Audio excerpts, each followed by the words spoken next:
Make sure you download the Woodward Sports app in the App Store and the Google Play Store today. Take Woodward Sports with you wherever you go and listen live on your phone or mobile device. Good morning. Happy Monday, everybody. Oh my God. Now let me tell you, I'm actually really well rested today, so I'm feeling good. I think it's going to be a great show. I'm really excited about this. Well, Jeff that's looking exciting. good. I mean, look at his hair. My goodness. Thank you. I'm ready. Fish looking sexy as always. We Fish. had a great soccer game yesterday. I mean, I know how you do you did, not? buddy. You were I know. watching Jeez, soccer what a out of all game the it things that was. happened this Oh. weekend. I swear I know, Fish. I swear I know. Well, you know what else happened to me this weekend? What? So I got like my neck and my back massaged. Oh, okay. Because I took that tumble fall Yeah. because of you. I feel worse. Oh, I God. swear, I feel stiff as a board right now. But regardless of the point, the Detroit Pistons, I mean, winners of, Jeff, you said it, 3 of 4. Yeah. They've won 3 of their last 4 games. I don't know what the hell is going on. I don't either. All I know is Kory Joseph can't get out of the box score and stay in the starting lineup. Let's go back to Boston. They played a decent game. Yeah. Killian was meh. Cade was good. Jeremy Grant sucked. No surprises there, right? All right, let's move on from Boston. Last night, Charlotte, Kenny Olynyk game winner. Jeff, what the hell? Dude. Kelly Olynyk. Kelly Olynyk. Yeah, and I got kind of scared for a second because you saw late in the game Cade make the pass to Killian for the last shot, and my heart just sank because I was like, no, Cade, this is your time. And Cade, I believe right now, if I'm not mistaken, has 35 clutch points this season. Not only is it the most of all rookies, but it's the most on the Pistons. So the guy's been clutch. We know this, and they've looked incredibly better since the post-All-Star break. Like you said, winners of 3 or 4. Cade Cunningham doing exactly what he needs to do to win Rookie of the Year, and that's be consistent and get some wins in the process. And so far, he's doing just that. You saw it last night. No Frank Jackson the last 2 games. Important piece off the bench. They didn't have Marvin Bagley last night, and due to an ankle injury, I believe. And they managed to put out a better showing so far than the start of the second half of the season. I think that's all we can ask for. Cade playing exceptional basketball, Sadiq finding his shot more and more, and hopefully more progression on guys like Killian. Killian Hayes had the highest plus-minus last night of everybody. It looked pretty good. It didn't shoot the ball as efficiently, but that's Killian, though. So efficient, getting his teammates involved. And I've said this before. My concern isn't the win-loss column. We went through this last week at this point in the season. It's how you lose. And the last 4 games, they've been real close. You're watching the Pistons game, and by the third quarter, you're already exiting it out. It was great. And they're already guaranteed a top 3 pick, so I'm not really worried. They could have lost all 4 games this weekend, and we'd probably still talking about the Pistons and how good Cade looks. But they win 3 out of 4. So to put those kinds of performances on over the weekend against 2 playoff teams, it's encouraging to me. Can I ask you something? What? Who do you thought was the most valuable player on the basketball court against Charlotte? I would say Sadiq. Really? Yeah, because he was hitting big shots. I mean, Jeremy Grant looked good, didn't Shut he? up. Shut Didn't the he, hell Adam? up. Dude, shut the hell up. We're not going to do this right now. Like, we're just not. Yeah, It's one of the lowest plus 8:05. minus. I'm trying to get the Monday, this Monday show started off on the right note. There's going to be no Jeremy Grant praising on the show at all. 26, Adam. I Even won't though he had a allow it. minus I don't 1. give a shit. I don't care. I don't care. That was the worst 26 I've ever seen in my life. He was pissed. He was piss poor for the first, 26, 28, 30 minutes of the game? Yeah. He had a good 6-minute stretch. Yeah. What does that take back everything he's done all season? He sucks. I guess so. To a lot Anyways, Killian Hayes looked good, man. he did. And I want to say something about Killian Hayes. I think Detroit Pistons fans need to shut the hell up about Killian Hayes. I really do. Because, let me ask you something. Do you think it's logical to have an all-star point guard, an all-star shooting guard, an all-star small forward, and an all-star possibly in the future with the top 3 pick you have this year? Where the hell's the ball going to go? Yeah, right. Do you want a guy consuming 10 shots a game? No, you don't. I like Killian Hayes, actually. I love this role for him. Now, would I prefer to see him in the starting lineup? Absolutely. But I am loving, 31 minutes last night, 6 points, 7 assists, 7 rebounds. That's perfect for me. That really is. 1 steal, only 2 turnovers. He led the team in assists, led the team in plus-minus, and he played 31 minutes, more than everybody outside of Sadiq Bey and Cade Cunningham. And he had the highest plus-minus. And like you said, Sadiq was putting on buckets. Cade was doing his game. Cade was playing his own game. It was great. But Killian's impact on the defensive side of the ball is starting to become a glaringly obvious thing. Yeah. You can't ignore it anymore. Dude has value. Now, again, is he a 10-point, 14-assist guy? No, but do you need that? Do you need that out of Killian Hayes? I don't think you do. Cade can handle the ball. Killian can handle the rock. You have a top 3 pick this year. On top of that, you have Sadiq Bey, and hopefully he's Jeremy Grant. We'll get the hell out of town very soon. Pistons fans got to get used to this Killian Hayes. Definitely. This is the one I think that fits your team. Let's say, if I were to offer you a mold of what a championship team looks like, every championship team has somebody like Killian Hayes. Selfless. Goes 150% on defense. Can get you a bucket here and there. Right. But gets everybody else involved. Gets offensive rebounds. Helps out on the defensive side of the ball. Can switch onto the team's best scoring players. Definitely. That's Killian Hayes. Everybody needs that. Just because he's the number 7 overall pick, look, I get it. You're frustrated. I get it. But a guy like Killian Hayes, I think, fits this team for the long haul. He really does. Yeah. I'm starting to see it more and more. Look, would I like him to average 11, 12 a game and 8 assists and look like a, real I don't care. I see it on the court. The guy brings value to this basketball team. More than Cory Joseph or any other player outside of Cade Cunningham, in my opinion. Mm-hmm. And that's Pistons why fans need to shut the hell up, Jeff. And that's why I'm actually starting to enjoy this Killian off the bench. Because if you look at it, when they started Killian Hayes and Cade Cunningham, the problem was when Killian and Cade were on the bench, they didn't have anybody that could handle the ball and make plays. Now you have a guy, Cade Cunningham, starting. You have Killian coming off the bench, kind of can roll with that second unit. The only problem I see, and our guy Koo pointed it out on Twitter last night, and I couldn't agree with him more, because when you're watching the game, you're seeing it, and Cade get into foul trouble, and I'm starting to realize now that Killian's defense is much needed in the starting lineup. I'm not saying he should start, but having Cory Joseph in that starting lineup puts Cade in a situation where he has to defend the best player. He's got to defend the best player, and with doing that, he's getting into foul trouble. So as much as I love Killian, they're going to have to find a real starting 2-guard for Cade, either in the draft or free agency. But yeah, Killian on the bench has been great. I mean, you can't ask any more of him. 6, 7, and 7, pretty much a complete game defensively as well. I want to know the frustration from Pistons Twitter or just Pistons fans in general. What's the problem with Killian Hayes? Honestly, what's the problem? I think Pistons fans are so used to saying, we could have had this, and they like to bring up Tyrese Halliburton, which they should Let's have that conversation in 5 years. Yeah. Let's have it in 5 years. Seriously. He's a kid. He's still an actual kid. Yeah. Is he even old enough to drink yet? I don't think so. I don't think so. I think he's still 20, if I'm not mistaken. So, he's a kid. And what the kid has shown me is he can play defense. Mm-hmm. And in an NBA where finding a defensive point guard is damn near impossible, he's right in your lap, Detroit. You don't let him walk away. Now, is he a Supermax player? Hell no, obviously not. Obviously not. But he has value. And I'm willing to ride him out. Like, I'm not interested in trading him anymore. I'm not interested in talking about life after Killian. I don't think you move off of him. I really don't. What he brings to the team, no other player on this basketball team can bring to this lineup. Nobody. That includes Sadiq Bey. That includes Cade Cunningham. They are nowhere near the defender he is. And when I can get Killian Hayes on the opposing team's best scorer, it's just better. It's better optics. It's better basketball. The team looks better. They look more fluid. Get Cory Joseph the hell out of town, man. Start Killian Hayes, Dwayne. We love you, bud. Yeah. What are you doing? Cory Joseph.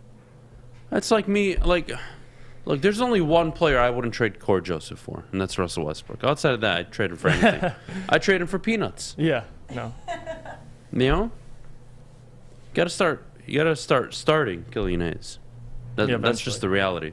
But another reality is, guys, every day I wake up, brush my teeth, take a nice shower, have my coffee, and there's also something that goes into my routine, which is working out.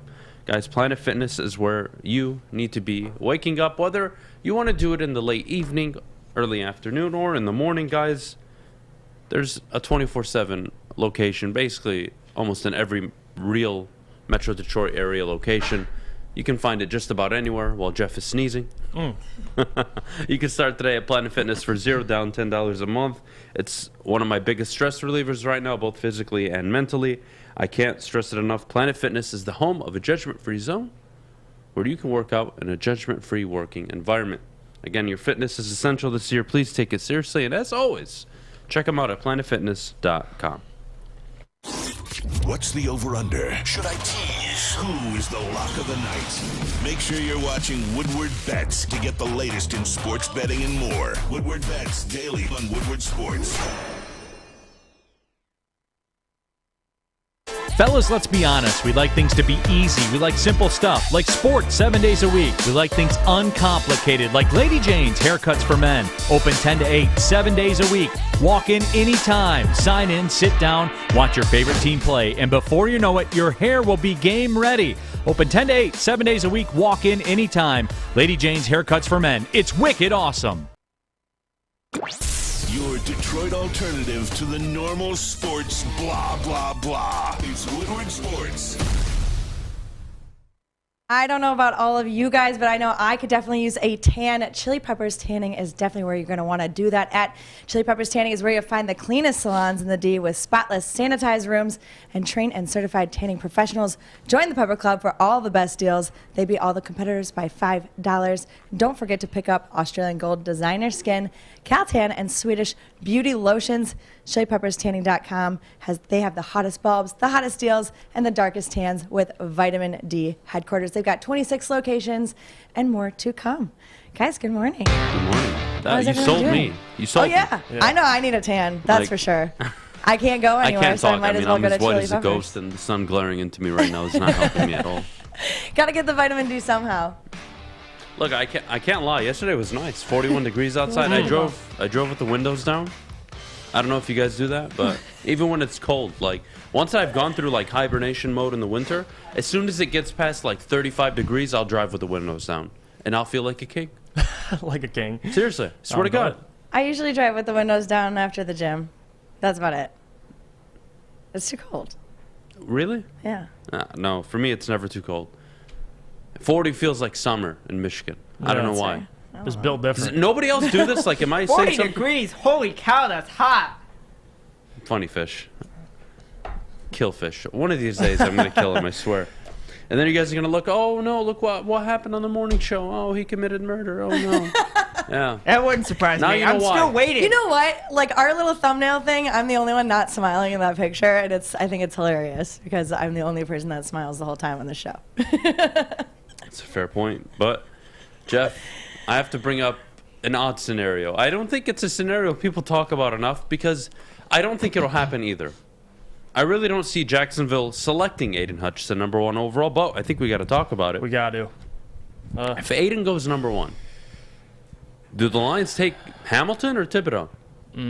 Well, I've thought long and hard about this over the weekend because I've seen people talking about it on Twitter, and it's a great question because it honestly, all the talk we've been having about the edge rusher and the importance of it, I think Aiden, to me, is the guy. He's the best fit, and I have more confidence in his motor than any other defensive end in this draft. But if the Jaguars decide to not value protecting Trevor Lawrence and select a pass rusher, you're deciding between Kayvon or Kyle Hamilton. And to me, there's less questions about Kyle Hamilton, and that's why I would lean that way now. It's just the draft position we all have questions about. Maybe you don't take him number 2, but the reality is you have to find a trade partner to trade back at least 1 or 2 spots, and if you do that, how do you know Kyle Hamilton will still be there? And that's the question. So with Kayvon, there's legitimate questions about his motor, about his personality, people questioning if he'll ever fully reach his potential. But with Kyle Hamilton, there's a guy I can probably bank on becoming an eventual all-pro. The question really just becomes, do you take a safety that high? And it's not a popular thing in the NFL. It hasn't been done in quite some time. You don't do that. But if you're stuck in a position, if they're the Lions, and you can't trade back, I'm not handcuffing myself to select Kayvon simply because of taking a safety that high. I think you have to take the best player. I think Aiden is the best player, but if the Lions would be bearing consequences if they make the wrong pick, it does not matter. If they take Kayvon and Kyle works out, the Lions fan base are still going to be talking about it. So to me, take the best player, and to me, Adam, Kyle Hamilton's a better player, I think, overall, prospect than Kayvon, but that's just me. But you trade back, number 1, but if you can't, I mean, to me, you pull the trigger. That's how much I would take Kyle over Kayvon at this point. But What about you? That's a tough one. It really is. Because, I could make the argument. And you know what? I'm excited because at 9 o'clock, we're going to do our first mock draft. Yeah. Official can't mock wait. draft. Me and Jeff, all 7 rounds. Did them last night. Excited to share it with you guys. It's not the end of the world. Let me put it this way. If Aiden Hutchinson goes number 1 overall, the Lions are still in a good position. Now, am I a fan of paying a rookie safety $9 million out of the gate? Hell no. No. No, I'm not. Sorry. What trade options do I have? I don't know. I really don't. If you want to listen to PFF, maybe you can get the Jets' 4th and 10th overall pick. I doubt they trade 2 top 10 picks for one player. I don't see that happening, especially when this is a deep defensive class where the Jets could walk away with a defensive stud and a wide receiver with those 2 picks. So I don't see that happening. Oh, man. It's beyond me. And I think you still take Thibodeau. I think you still go edge rusher. It's not the end of the world. When we look at our mock drafts later today, you guys are going to see why I'm saying that now with different reasoning. But the Lions it's going to be a tricky, you kind of feel like, damn, I'm taking one of the 2, right? Instead of I'm getting the guy I want. And for me, I think it's clear as day that the Lions should select Aiden Hutchinson if he's available at number 2. But you don't control your destiny. Right. Right? So you don't know what Jacksonville's going to do. You expect them to take Evan Neal. Do they? Who knows? What I do know is Kyle Hamilton is a phenomenal prospect. What I do know is Kyle Hamilton, I think, is going to be a very, very good player in the league. At what cost? And is he going to be a very good player on what? A bad team, which he is going to. He is going to one of the worst teams in the NFL.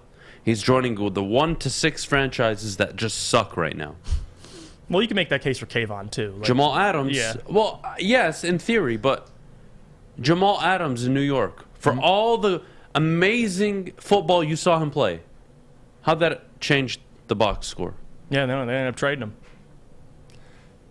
It didn't. No. It didn't. And look, maybe Kyle Hamilton is going to be a lot better than Jamal Adams. Great. But you guys are throwing out Ed Reed and Sean Taylor and Troy Polamalu. You know what the hell you're talking about? Look, I'm okay with comparing players. I don't mind it. When you want to compare somebody to the greatest safety in NFL history, Gotta watch. like you're making it difficult for me to obviously not look at him and say, oh, well, yeah, you know what? He's got potential. Well, we're talking about the greatest safety that's ever played. The guy that Tom Brady and Bill Belichick lost sleep over. That guy.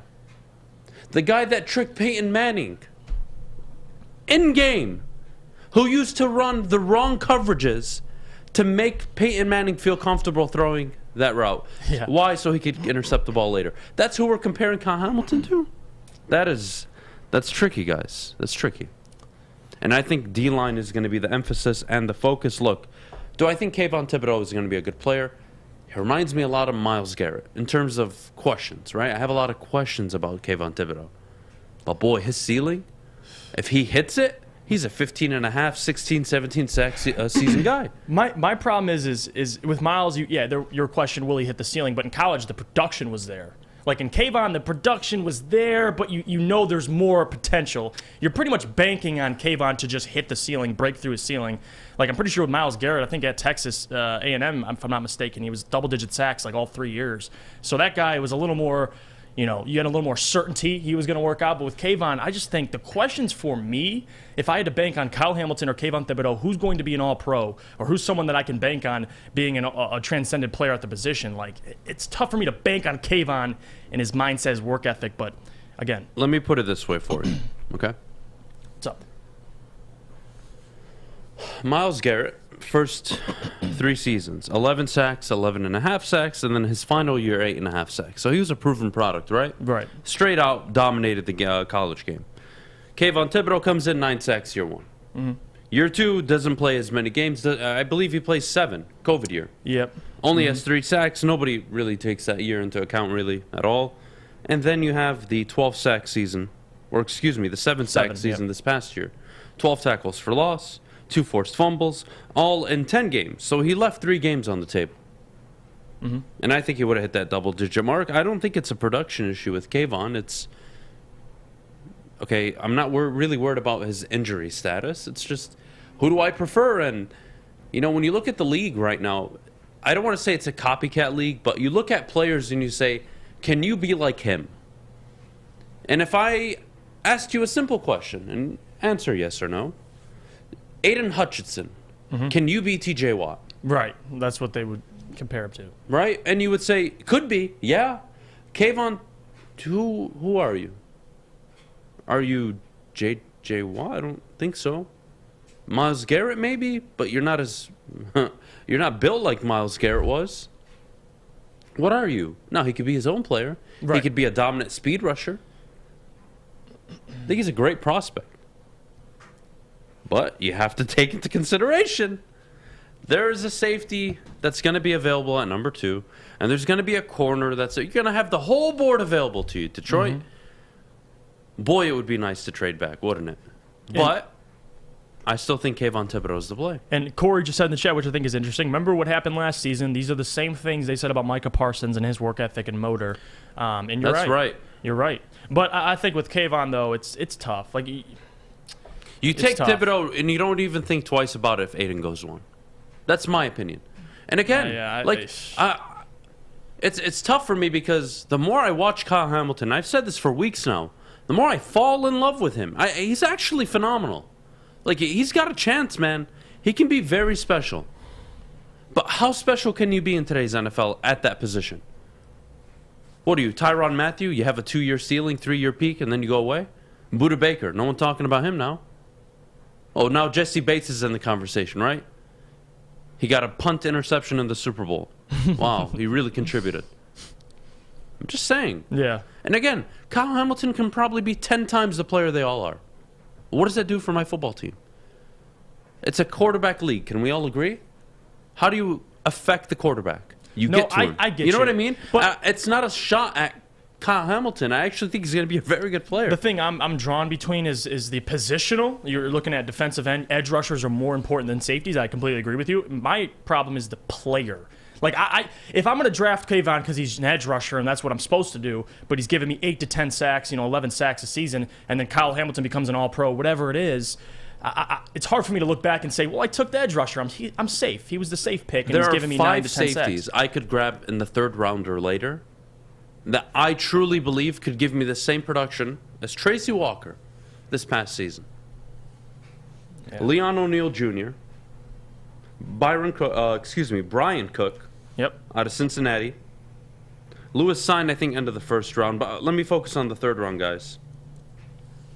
Trey Sterling, Oklahoma State, I think can do a decent job. I can find all these guys. And at the end of the 1st round, where the Lions hold the 32nd pick, they can take a Jaquan Brisker. They can take a Daxton Hill, maybe. Jaquan Brisker. Like him. Like, the options are there. And again, you could make the same argument that the options are there. Edge rusher. I love Cameron Thomas. Yeah. Jermaine Johnson. I love him. At the end of the 1st. I love them both. But really, I mean, my crush is Cameron Thomas this draft. Yep. But, okay, I'm willing to acknowledge that there isn't another Kyle Hamilton after Kyle Hamilton, right? Mm-hmm. I can't say the same about Aiden or Thibodeau. I actually think Cameron Thomas could be a very good edge rusher, right? So I think the argument's fair, but am I paying a safety $9 million on a rookie contract deal? That's the decision I need to make. And my decision is no. I'm taking an edge rusher. Yeah. I really am. Mm-hmm. Go look how Jamal Adams worked out for the New York Jets and how he contributed. You guys always bring up the Legion of Boom. Cam Chancellor. Earl Thomas. Do you forget the defensive front they had? Yeah, I was going to say. Do you forget the linebacking core just they had had? a secondary. The corners they had? Yeah. Like, that was a stacked defense. It's not like there's a safety in the NFL. And go find him. Kevin Byard isn't even carrying the Titans by himself. It doesn't exist. The safety is the last line of defense. I hope you guys understand the position. Maybe you don't. Even if you play him as a hybrid. His initial job, take away the deep part of the field. Second job, if the running back gets past the defensive front and the linebackers, make the tackle. If the wide receiver comes in on a slant route and he gets past the corner, make the tackle. That's his job. Now, of course, he plays double coverage, bracket coverage. I get it. But you can go safety in the second, third, fourth round, and you can find production. You know why? Because 5 of the top 7 safeties in the NFL right now were selected in the middle of the second round or later. That's why. That's why you don't take Kyle Hamilton at number 2. And I love the kid. I think he's phenomenal. And he's very well spoken, by the way. Very well spoken.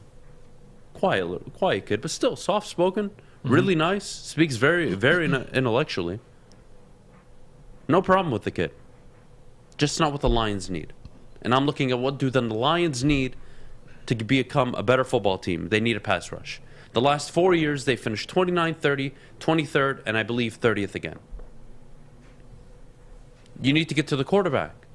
You know how you stop Joe Burrow? Go watch the Super Bowl. You want to know how you stop Justin Herbert? Go watch the Oakland game. I get you. You get him on the ground. I think the question, I agree with you. I think edge rusher is the most important. Getting to the quarterback is the most important. I think the problem I have and what I'm trying to draw between is the player. Like, it's not the positional fit because I love edge rusher. My problem would be taking a guy like Kayvon, leaving a guy out. You just said it. There's edge rushers in the draft. There's safeties in the draft either way. You can still find a very talented edge rusher at 32. You might not have as good as one at Aiden or Kayvon, but my problem is you have to bank on Kayvon being that guy. And whether you believe it or not. I don't understand the comparisons here.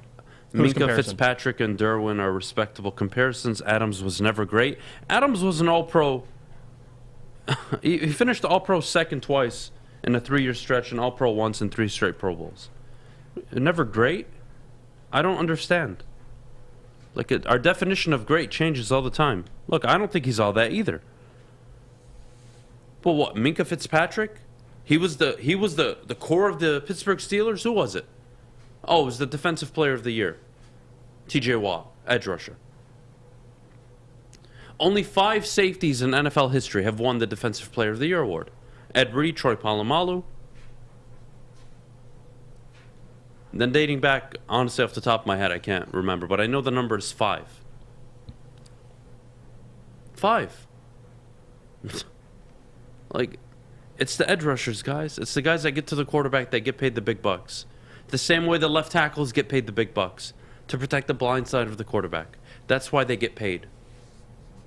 It's tough for me to pay $9 million out the gate for a safety. Maddie, we got to go to break. When we get back, Lucas Raymond, I swear to God, Jimmy G has got some competition. Not joking. Dude is on fire. And I may be the only one. But when you guys watch Lucas Raymond, don't you just have like this huge sigh of relief when he scores? And I'm not saying it like from a low expectation standpoint. Just like, yes. Like, you know, I just want him to do well. I'm rooting for the kid so hard. Yeah. Well, You're not alone. he's amazing. We'll talk about him when we come back. But first, we do need to hear about the Fulling Warehouse. Yes, well, we talk about the Fulling Warehouse and how fun it is. Well, there's Fulling Warehouse in Hamtramck, home of the original football bowling pin game called Fulling. You can host your corporate party, team building event, or you could just come in with family and friends. They have 2 ways to play. Either $10 unlimited open play or a private lane reservation for $120 for up to 10 people for 2 hours. They have over 100 different beers. They also have their $2 mystery beer machine and multiple full bars. You bring the food or you can have it delivered in. Come get your full line. Check it out at FullingWarehouse.com. It took exploring 50 different formulas and hosting countless taste tests, but we believe Gypsy Vodka is the smoothest vodka on the market. Don't believe us? Ask the owners. We're Mike and Adam Kazanowski with High Five Spirits Distillery. We're in close to about 1,200 locations throughout Michigan. We wanted to create a brand that was geared more towards freedom, love, adventure, and at the end of the day, we really wanted to tell a story that inspired other people to take risk, follow their dreams, whatever that might be. Think you're a big shot? Oh, excuse me, it goes down! Think you can make the big shot? Washington fires, and hits! Bets. Woodward Sports wants to send you to the finals for college basketball April 2nd through the 4th in New Orleans. That's right, you and a friend in the Big Easy. We'll take care of the airfare, hotel, and tickets to see the finals for college basketball. Listen Monday through Friday to the Morning Woodward Show. Big D Energy. And the bottom line for your chance to qualify. If you can make the big shot, you and a friend are getting out of the cold into New Orleans. Keep listening and watching for your next chance to win. Powered by Planet Fitness, Centron, and the Sports Marketing Agency. And it's over. Anything can happen in March. Welcome back. Thanks for joining us on the Morning Woodward Show here on the Woodward Sports Network. Lucas Raymond. He is phenomenal. I know you just said it's a sigh of relief when he scores. He's now become the first rookie to score 40 points this season. I got nothing but respect for him. He's 19 years old, and he is absolutely crushing it.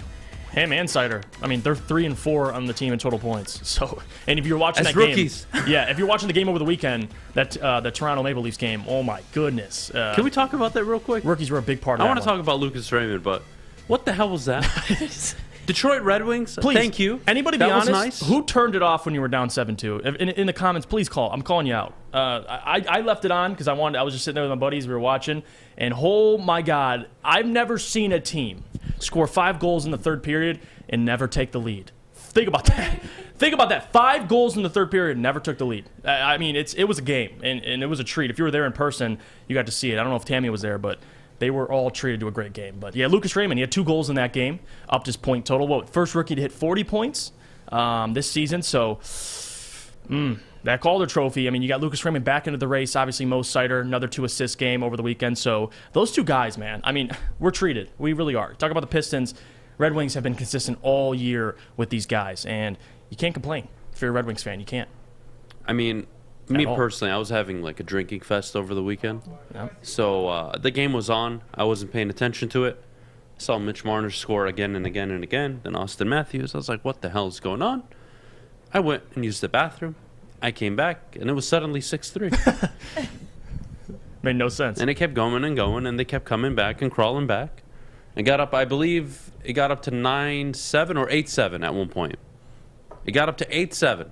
And then Toronto obviously kind of put it away, like they should have. But, yeah. I mean, honestly, it looked like I could have been playing goalie better than Nedeljkovic and all the other guys. A lot of the goals, Toronto. A lot of those goals, the Red Wings threw out the net. They just slapped it up. They just threw them, and the goalie was like, "I don't feel like moving." Yeah. You know, it was a great game, though. I mean, you want to talk about goals? Like, I'm a big fan of betting the over in the NHL, even though I haven't bet on it in a while. But the point is, like, you want to see goals. People don't go to the LCA to see a 1-0, 2-1, 3-2 game. Like, I mean, it's nice, whatever, but, you know, 10-7 is a hell of a box score.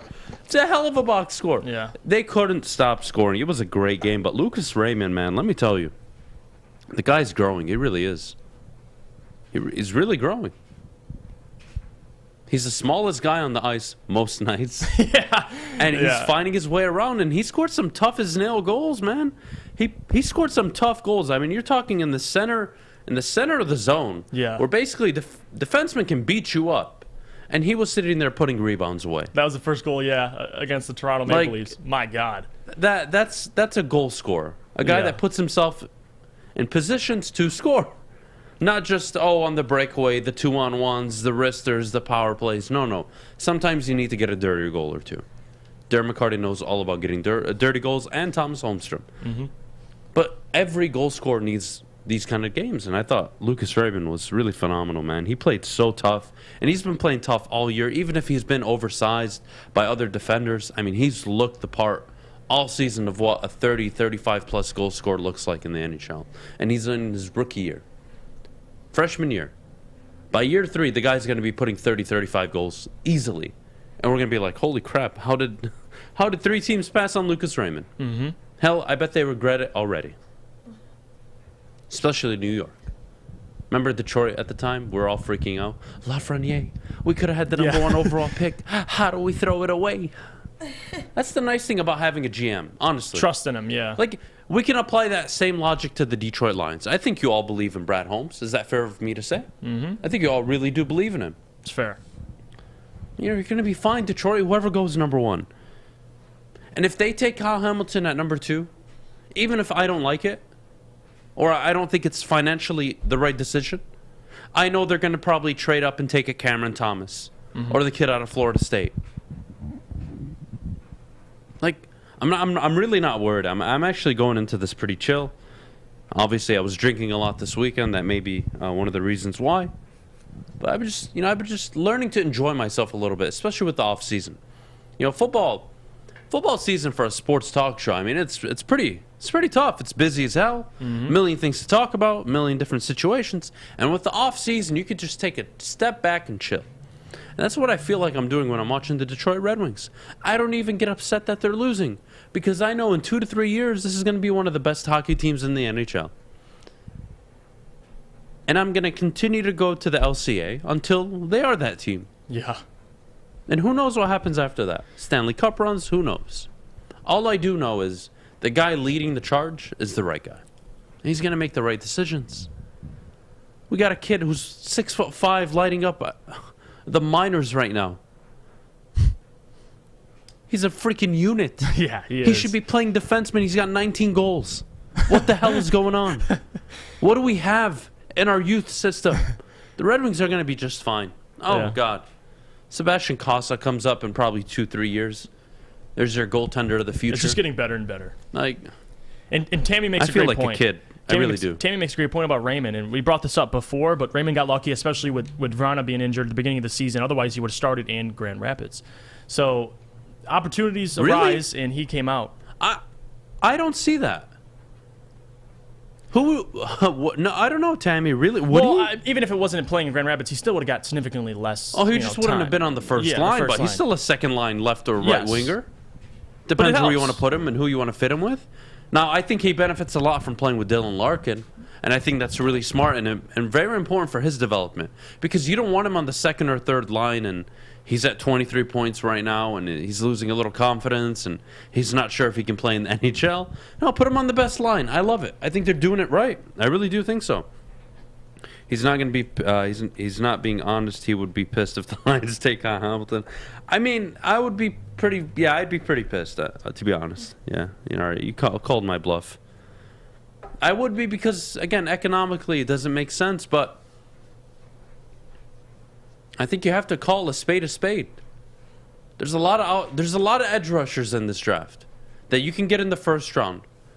Probably 5 or 6 you could take in the first round. You just got to get the right one. Whether it's at 230, 226, you trade up, I don't know. What I do know is there are options. And if Aiden's off the board, options. Somebody just brought this up in the chat. Edvison is also 6'5". We're going to have a big team. Yeah, Soderblom. Edvison's the defender, by the way. I believe left-handed stick. Yeah. In the minors, he's another one. I mean, it's unbelievable. Yeah, Edvardson, Soderblom. He said 6'8", 6'5". What the hell is that? Yeah, that's crazy. What are we feeding kids these days, by the way? Like, I'm pushing 5'11", and I'm lucky. My dad's 5'9". Yeah. That's What the me. hell are we feeding? I have a 13-year-old brother who's 6'2". Oh, my God. It doesn't make sense. My mom's 5'1". My dad's 5'9". Does any of this make sense to any of you? No, it doesn't. It doesn't make sense to me. No, that doesn't make sense to me. What the hell's going on with this generation? They're so goddamn tall. What the hell is it? Team's going to be minimum 6. What are you putting in our 4. foods? I want to know. Because I want more of it. Yeah, costs us 6'6". Costs us 6. It just gets... F this team. Jesus Christ. Jesus Christ. I love it. I love where the direction this team's going. And if you, I don't know how you can't. If you were at that game over the weekend, God bless you. You got to see a treat. And this season, it's been, marathon, not a race. But I think we can all agree mutually that prospect-wise and watching these two rookies, it's been entertaining. Probably the most entertaining. If there was no Cade Cunningham, all we'd be consuming would be the Red Wings right now. And that's really all it is. So I'm excited. Cider. You got I hope Cider and Edvardson. Edvison are on the different Yeah. lines. Really? They kind of fit, though. See, best blue line in Right-handed, the left-handed league. stick. You're going to have them on opposite sides. Yeah. I mean, that could be a number one line, but hey, Scary. I don't think it'll happen right away, though. Watch out for the Wings, guys. Seriously, watch out. And I may be the only one. I don't think I am. I actually think a majority of Red Wings fans feel like this. I'm just chilling. I'm going to enjoy the games. I'm going to enjoy the games that win, obviously. I'm going to enjoy the games where they're putting up goals. It's all good. I don't have a single stress in my life about the Detroit Red Wings. No. Because I know in 2 to 3 years I'm going to be watching them make deep runs in the Stanley Cup playoffs. Meanwhile, I may be still talking about the Lions rebuilding. Who knows? True. Very true. It's a likely scenario. But, Maddie, Kory Woods coming up next. Kory Woods came out with an article this weekend. I don't know if you guys had a chance to read it. I definitely recommend it, but we're going to talk about it next. Kory Woods, the 6 most underrated Detroit Lions in the franchise's history. Interesting. I read it and I was like, oh, like, you know what?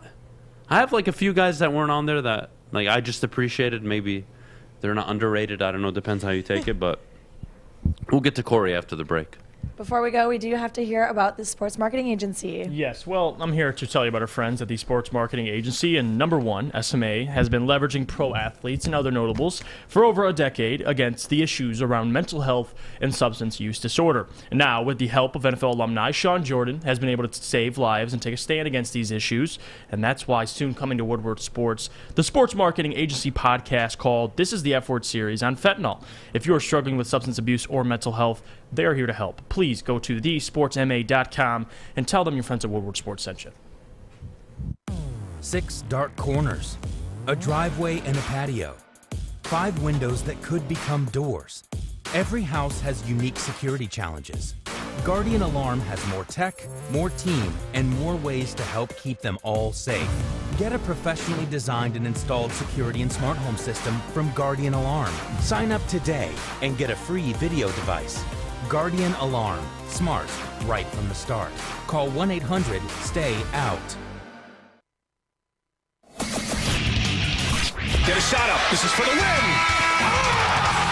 All of Detroit's sports teams live on Woodward. All of Detroit's sports coverage lives on Woodward Sports. Driving the best in Detroit sports coverage. Welcome back to the Morning Woodward Show. Oh my goodness, 8:44. We got Kory Woods in the house. Kory, what up, baby? What up, dude? How are you, man? How's your weekend? Interesting. Am I a good missing way. something? Huh? Something happened? Oh, yeah, just a lot of fun, that's all. Oh, okay. It's very fun. Well, you look good. Oh, thank you. No, I had to. I isolated myself in my house. I basically quarantined, Oh, and all I did was drink. do I need a mask? Huh? Do I need a mask? I mean, I didn't quarantine, but I did drink. That's all that matters. Oh, no, I'm good. I'm not struggling. Yeah, I'm good. I've never been better. I literally stopped off at Kroger and bought like... we don't need to talk about it. Never mind. And then I just need more 1 a.m. Jeremy Grant sucks tweets. Can we get some of those? 1 a.m. You tweeted that. Did I hear 1 a.m.? That's called 1 a.m. honesty talk. Yeah. That's what it is. 1 a.m. Look, Kory is joining us this morning, the official Detroit Lions beat writer and reporter for the Woodward Sports Network. Kory, you came out with an article over the weekend, and I thought it was super interesting. You brought up the 6 most underrated Detroit Lions players. Mm-hmm. Now, if you could do us all a favor for everybody in the chat who hasn't read it, could you, 1, summarize the article, but 2, talk about the 6 guys that you had mentioned? Oh, well, bless you. Bless you, man. Well, I was just on Twitter, just trying to think of some topics to talk about. And what I did was I said, you know what? Everybody talks about who are the great players that play for the Lions. Calvin Johnson, Barry Sanders, Matthew Stafford, and Dominic Sue. We talk about those guys at nauseating length sometimes, but what about the guys who are the unsung heroes, the guys who played here but do not get the love and recognition that, we talk about? I mean, we know the Lions are not the greatest franchise in the world, but there were some really good guys that came here and played. Right. So I put the question out on Twitter, and I got some interesting feedback. So what I did was I put it out there, and then we also have Tom Asway, who has been around since the beginning of the NFL. 1811, yeah. And I asked him some questions about some guys that he may have thought were underrated before my time. So I looked all the stuff up, and I came away with these 6 players: Doug English, Brett Perriman, Robert Porcher, Glover Quinn. I said Brett Perriman, right? Yep. I said Brett Perriman. If we go back to the list, Mel Gray, Stephen Boyd. and Stephen Boyd. Yeah. Stephen Boyd was the late addition because I was going to add somebody different. Who was it? Who's the different one? I was about to add Quandre Diggs. All right. I was going to add Quandre Diggs. I have two guys Okay. that I think were underrated/appreciated. Kyle Vandenbosch. Mm-hmm. That was, I mean, his red contacts scared the living hell out of me when I was growing up. But I thought he was a pretty underrated player. Yeah. Cliff Averill, but, I mean, he kind of left and got paid, so maybe that doesn't fall into the lines of underrated. I thought Kevin Jones. Young Kevin Jones was a baller.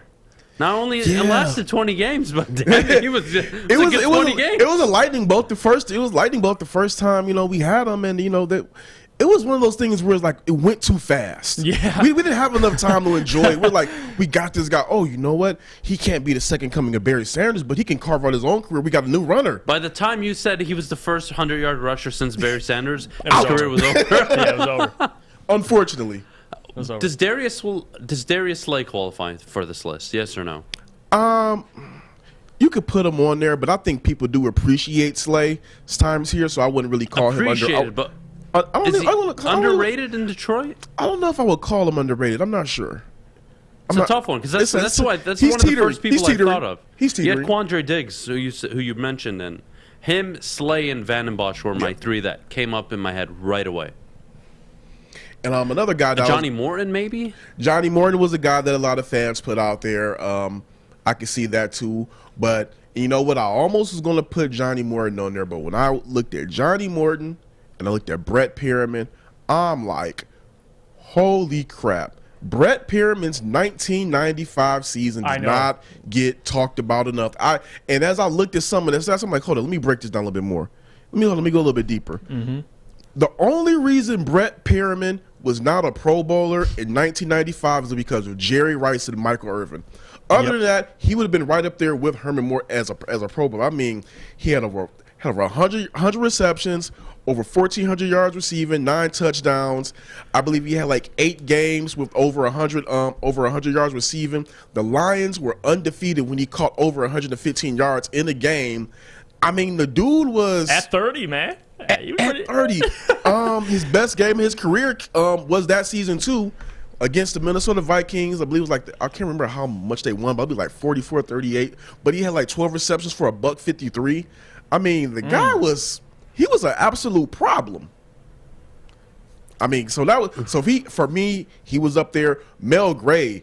I mean, when you talk about the Devin Hesters, the Dante Halls, even Deion Sanders, as far as a returner, you got to throw Mel Gray up there. 4-time Pro Bowler, 4-time All-Pro, made the NFL All-90s team as a kick returner and as a punt returner.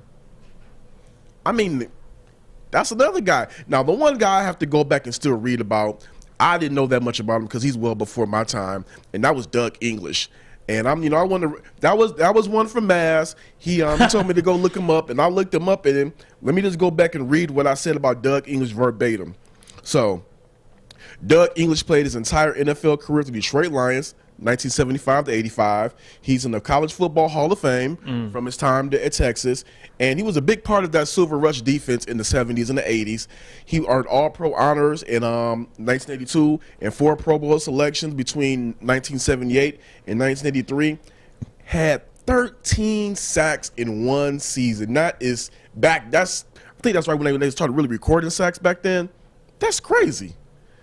And right now, he's still tied for first place in NFL history with the most recorded safeties. Which is crazy. Just to think about that. Like, Doug English tied for first in the NFL history with registering the most safeties. That's why I like this list. One of the ones I probably like the most would be the Brett Perriman, just because you mentioned the season. At 30 years old, almost 1,500 yards, 9 touchdowns. And like you said, the only reason why I didn't get those accolades was because of who else was performing in the NFL. Now, when we're talking about underrated, are we talking about perception from the league at the time? I would assume. Would that be the defining case? I'm thinking I did a little bit of combination of everything. Perception from the league, how we locally talk about great players that have played here. I mean, because Golden Tate is extremely loved and endeared here in Detroit. Oh, yeah. But nationally, he's not. He's still recognized nationally as the Yak King. I mean, is he? He does. I don't know about that. He gets the love. And he already, he's a champ, so he gets some love. He doesn't get. Of course, he's loved more here because he was phenomenal here. Phenomenal. I can kind of. That's where I'm getting to the point now because I'm trying to remember players that contributed And here they were local superstars. Yeah. But nothing nationally. I mean, it's not hard to be a local superstar here in Detroit. I mean, they love all the athletes. Schlesinger, I was they're going not to say underrated. Spielman, but I didn't feel like he's... But they're not underrated by definition, right? That's kind of where I'm taking it. Who's talking about Spielman? Yeah. Spielman's not. I don't think Spielman's underrated. Spielman is known as a dog. Kory Schlesinger, he's known as a dog. That's why I didn't bring up Golden Tate. I mean, he did have his only Pro Bowl year here. But that's why I brought up Robert. That's why I brought up Robert Porcher. And at MLS, we always talk about Chris Spielman from that time. What about Robert Porcher? 3 Pro Bowls, 3-time All-Pro. He had Howie Long and Richard Seymour. They both played on the line. They both played, some edge, some defensive end. But Robert Porcher has more sacks than both of those guys. That's crazy to think and they're in the Hall of Fame. Not saying that Robert Porcher should be in the Hall of Fame, but I'm just saying. It's crazy to think about. This is something to think about. Robert Porcher is a home run. Yeah. As underrated. He's so quiet. When I was playing 2K growing up, that was like one of my first picks always. He was just a monster. A monster. Robert Porcher, man, good times. Yeah, I did. I was going to keep it to 5. Then I had a conversation with my cousin. Shout out to Bruce. And he was just like, you know who? He said you're doing an honorable mention, and I said I'm gonna do an honorable mention. He said you should throw Stephen Boyd in there, and I'm like, he's like, I remember him having some really good years. I'm like, Stephen Boyd. Let me go look it up. Stephen Boyd has some big shoes to fill because Chris Spielman went ahead and both the time went to Buffalo. Man had 4 straight seasons over 100 tackles, I should say, combined. Oh man, somebody just put a great name in the chat. What they put? Sean Rogers. Sean Rogers, I think, was overrated, though. Yeah, Sean. I would say Sean was overrated. I thought he was overrated. I mean, he was a walking McDonald's, RV basically. I mean, he was good and really bad. Yeah, that was Sean Rogers. But my favorite, probably from this list, was the guy that I felt that Quinn Trisha kicked out the door prematurely, and that was Glover Quinn. Yeah, I mean locker room leader, former NFL interception leader for a season, and the thing that really stuck out to me the most is we always talk about this on any sports. The best ability is availability. Started and played all 96 games during his time here in Detroit. That's crazy to think about. And man. That's got to mean something. Delmas the safety. I didn't put Delmas on there because Delmas was, to me, he was a little bit he was revered prone. as one of the better ones at least, right? Louis Delmas was great when he played, but the problem is, when is he going to play? He was phenomenal when he played. Just get on the field. DeAndre Levy? Again, he could have been up there. I think But he was a Pro Bowler, right? Yeah, he just his career was cut short. Injuries was a problem. I will say this. I think if somebody who told me this, I think it was Maz might have said this. If DeAndre Levy went to any other team, he would have been a Hall of Fame player potentially. No doubt. 6 interception season, my God, 2013. That's a good name. Yeah, there was one player. My goodness, it's top of my tongue right now, or tip of my tongue, whatever the saying is. Tip of my tongue, yeah. I don't know, guys.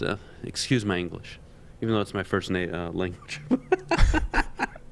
Oh, my God. There's one player I'm trying to remember back in 2005. Oh, man. Is he a returner? Eddie Drummond? Eddie Drummond, my man. Eddie Drummond. I was going to put Eddie Drummond was, to my dad, overrated. To me, the second coming of God before Devin Hester. I mean, Eddie Drummond seemed like he always made a big play, but in theory, he really never did. I mean that with respect. Eddie Drummond was, if I did the honorable bench, Eddie Drummond would have been on there. I remember there was one game against the Jacksonville Jaguars. The Lions lost that game. Eddie Drummond himself single-handedly sent that game into overtime, took 2 punts back for a touchdown in the fourth quarter. Think about that, man. That's crazy. That's crazy. Yeah, it is. And that was all he did. It was all he did. That's kind of the frustrating part. End of story. Where do we? This is a little off topic. How do we feel about special teams? Like a Devin Hester, guys who changed the game, and now we're starting to do away with potentially, special teams. Yeah. I remember the opening kickoff of the Bears-Indianapolis Colts game. Why? Because Subway used to, I think they still cater like those huge, subs. It's like basically 10 footlongs all into one. I don't know if you guys are aware of this. It's amazing. But it was my birthday, that Super Bowl. And Devin Hester starts it off by taking it to the house.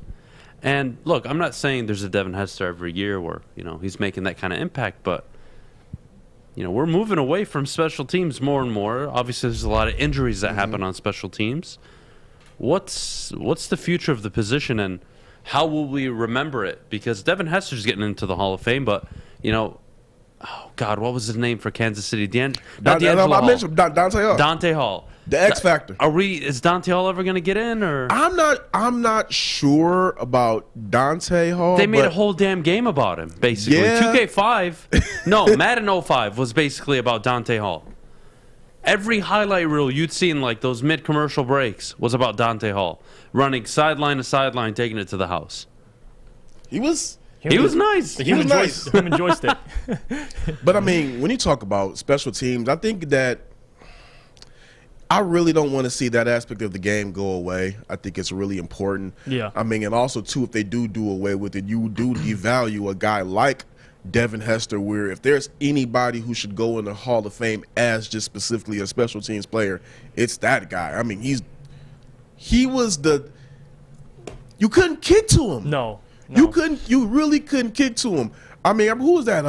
There was Warren Sapp a couple of days ago, maybe a couple of weeks ago. He was on Rich Eisen's show, and he said, I guess Tony Dungy trying to get his guys riled up and said, yeah, we're gonna go ahead and we're gonna kick it to Hester and show him we're not scared of him. And he took that boy back open on the first play of the Super Bowl. You couldn't kick to him. Hey. How do we feel about Steve Mariucci? Speaking of underrated line, I know players, but coaches. Is there an underrated coach? I always say this about Steve Mariucci. I think out of all of the Lions coaches in my lifetime, he got the rawest deal. Because he didn't want Joey Harrington. I mean, depends who you ask. Yeah. I mean, can you blame him? I don't blame him at all. No. But I don't blame Joey Harrington either, right? Because you have to look at it from his point of view. Imagine being the number, 3 overall pick, and you walk into a building that is divided on you. Yeah. And the head coach doesn't like you. Then what? How are you supposed to succeed, honestly? Yes, it's twofold, because we always talk about, this guy did bad in this play, this guy did bad in that place. We don't always know the factors behind the scenes that play into it. A lot of where these guys, how great they do, it's based on where they get drafted at. Situations they land. The situation they land in, like, prime example, and this is not football, this is basketball. When Jordan Poole was declared for the NBA, I'm like, this is a big mistake for him. But he got drafted by the Golden State Warriors. What better place for him to go in there and just do what he does best? Shoot. Now, looking like he's a dude that belongs in the NBA. Yeah, 100%. Yeah, so, I mean, it's with anything, it's all about where you're drafted, who's coaching you, if you're getting that love universally when you're walking into the building. And, yeah, I will say that about Joey Harrington. It was a raw deal all around for him, but, hey, maybe Mooch saw something that he didn't like. Yeah, we'll never know, right? Because the two hated each other completely. It was never going to work, but that's all good. Kory, man, thanks so much. Thanks so much for coming in, man. That was good. Look, we got Mock Draft Mondays. Get ready, because the next, 25 minutes is going to be solely about the Detroit Lions and the NFL Draft. And me and Jeff's mock drafts. And Jeff, I'll go first? Yes. My mock draft first, coming after the break, Maddie. What do we got? We have to talk about Lady Jane's. Yes, well, for your haircut, I know where you can go, and that's Lady Jane's. Guys, let's be honest, we like simple stuff. We love football. Obviously, football is now over, but you can still get your haircut, and we like things uncomplicated. So get to Lady Jane's Haircuts for Men. You'll walk in, sign in, sit down, and before you know it, you're handsome and clean. Get over to Lady Jane's. They're open 7 days a week. Walk in anytime because it is wicked awesome. Life is full of hard choices. We're here to make one of life's biggest decisions as simple as possible. My name is Christina Gennari, and for over 20 years, I've helped hundreds of families buy and sell homes. We cover all of Metro Detroit and more. From large luxury homes to starter homes, we will work hard to make sure that you get the home of your dreams. So if you're in the market today or even thinking about buying or selling in the future, make the obvious choice. Christina Gennari, the obvious choice in real estate. Visit us at soldchristina.com today. Comerica Park, sunshine, the crack of the bat. More sunshine, warmth. We're almost there, Detroit. Summer 2022 will be the summer of Woodward sports. We just gotta make it through this damn cold first. Welcome back. Thanks for joining us on the Morning Woodward Show here on the Woodward Sports Network. Also featured on The Roar on 99.1, 93.5, and 94.7 HD2. Would you behave? I can't. It's not in my DNA. Clearly. Listen, this is a live show. I got to get the juices flowing. Yeah. 2 hours. Whatever you got to do, I guess. Whatever I got to do. If I got to flick off fish during the break, you're damn right I'm going to do it. Have to. Let's get into it, guys. Whatever. I swear, I've been looking forward to this all weekend. So this is our first edition. Every Monday leading up to the NFL draft, Jeff and I are going to do a full mock draft for the Detroit Lions. And today we'll start with mine first. Thanks, Jeff, for all the pressure. I appreciate it. So just full disclosure, I wanted to do a mock draft where Aiden Hutchinson wasn't an option. Now, this version is a bit suspect because I truly don't believe the Giants or the Jets would actually offer 2 top 10 picks for the number 2 overall pick. But having said that, look, there's millions and millions of versions that are going to come out. Again, we have every Monday for the next, month and a half, 2 months? Get ready. It's going to be fun. But this is the first version. Alex, if you could, I traded the number 2 overall pick for the number 4 and the number 10 pick. Now, I do know that is one very highly unlikely, but I kind of regret what I did already. I kind of regret it already because, you know what? In this version of the mock draft, to be fair to me, Kyle Hamilton was off the board. He was selected number 3 overall by Houston.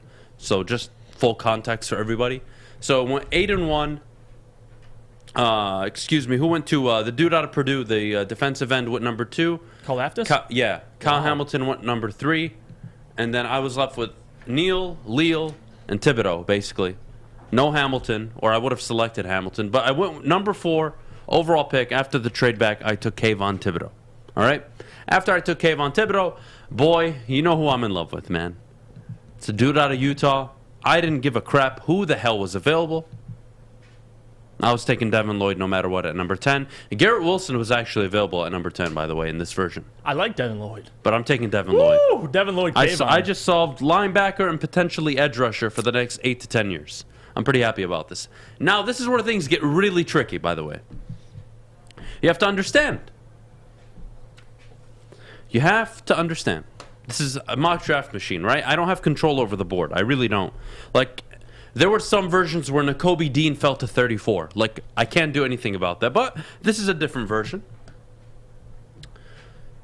I have Thibodeau at 4, Lloyd at 10, and I swear to you, if Kyle Hamilton was available in this mock draft, I would have taken him at 4. I swear to you. You know why? Because there's a dude that fell to me at 32 that I love out of San Diego State. And is my favorite person outside of Devin Lloyd in this draft. That's Cameron Thomas. I am on the Cameron Thomas hype train. Look, 2 edge rushers in the first round. Does it make sense? You know what? Maybe not. But God damn it, after June 1st, I'm cutting Trey Flowers. Out. Yep. Done. Okora coming back off an injury. No problem. We're going to have a deep rotation. Maybe I could have taken David Bell.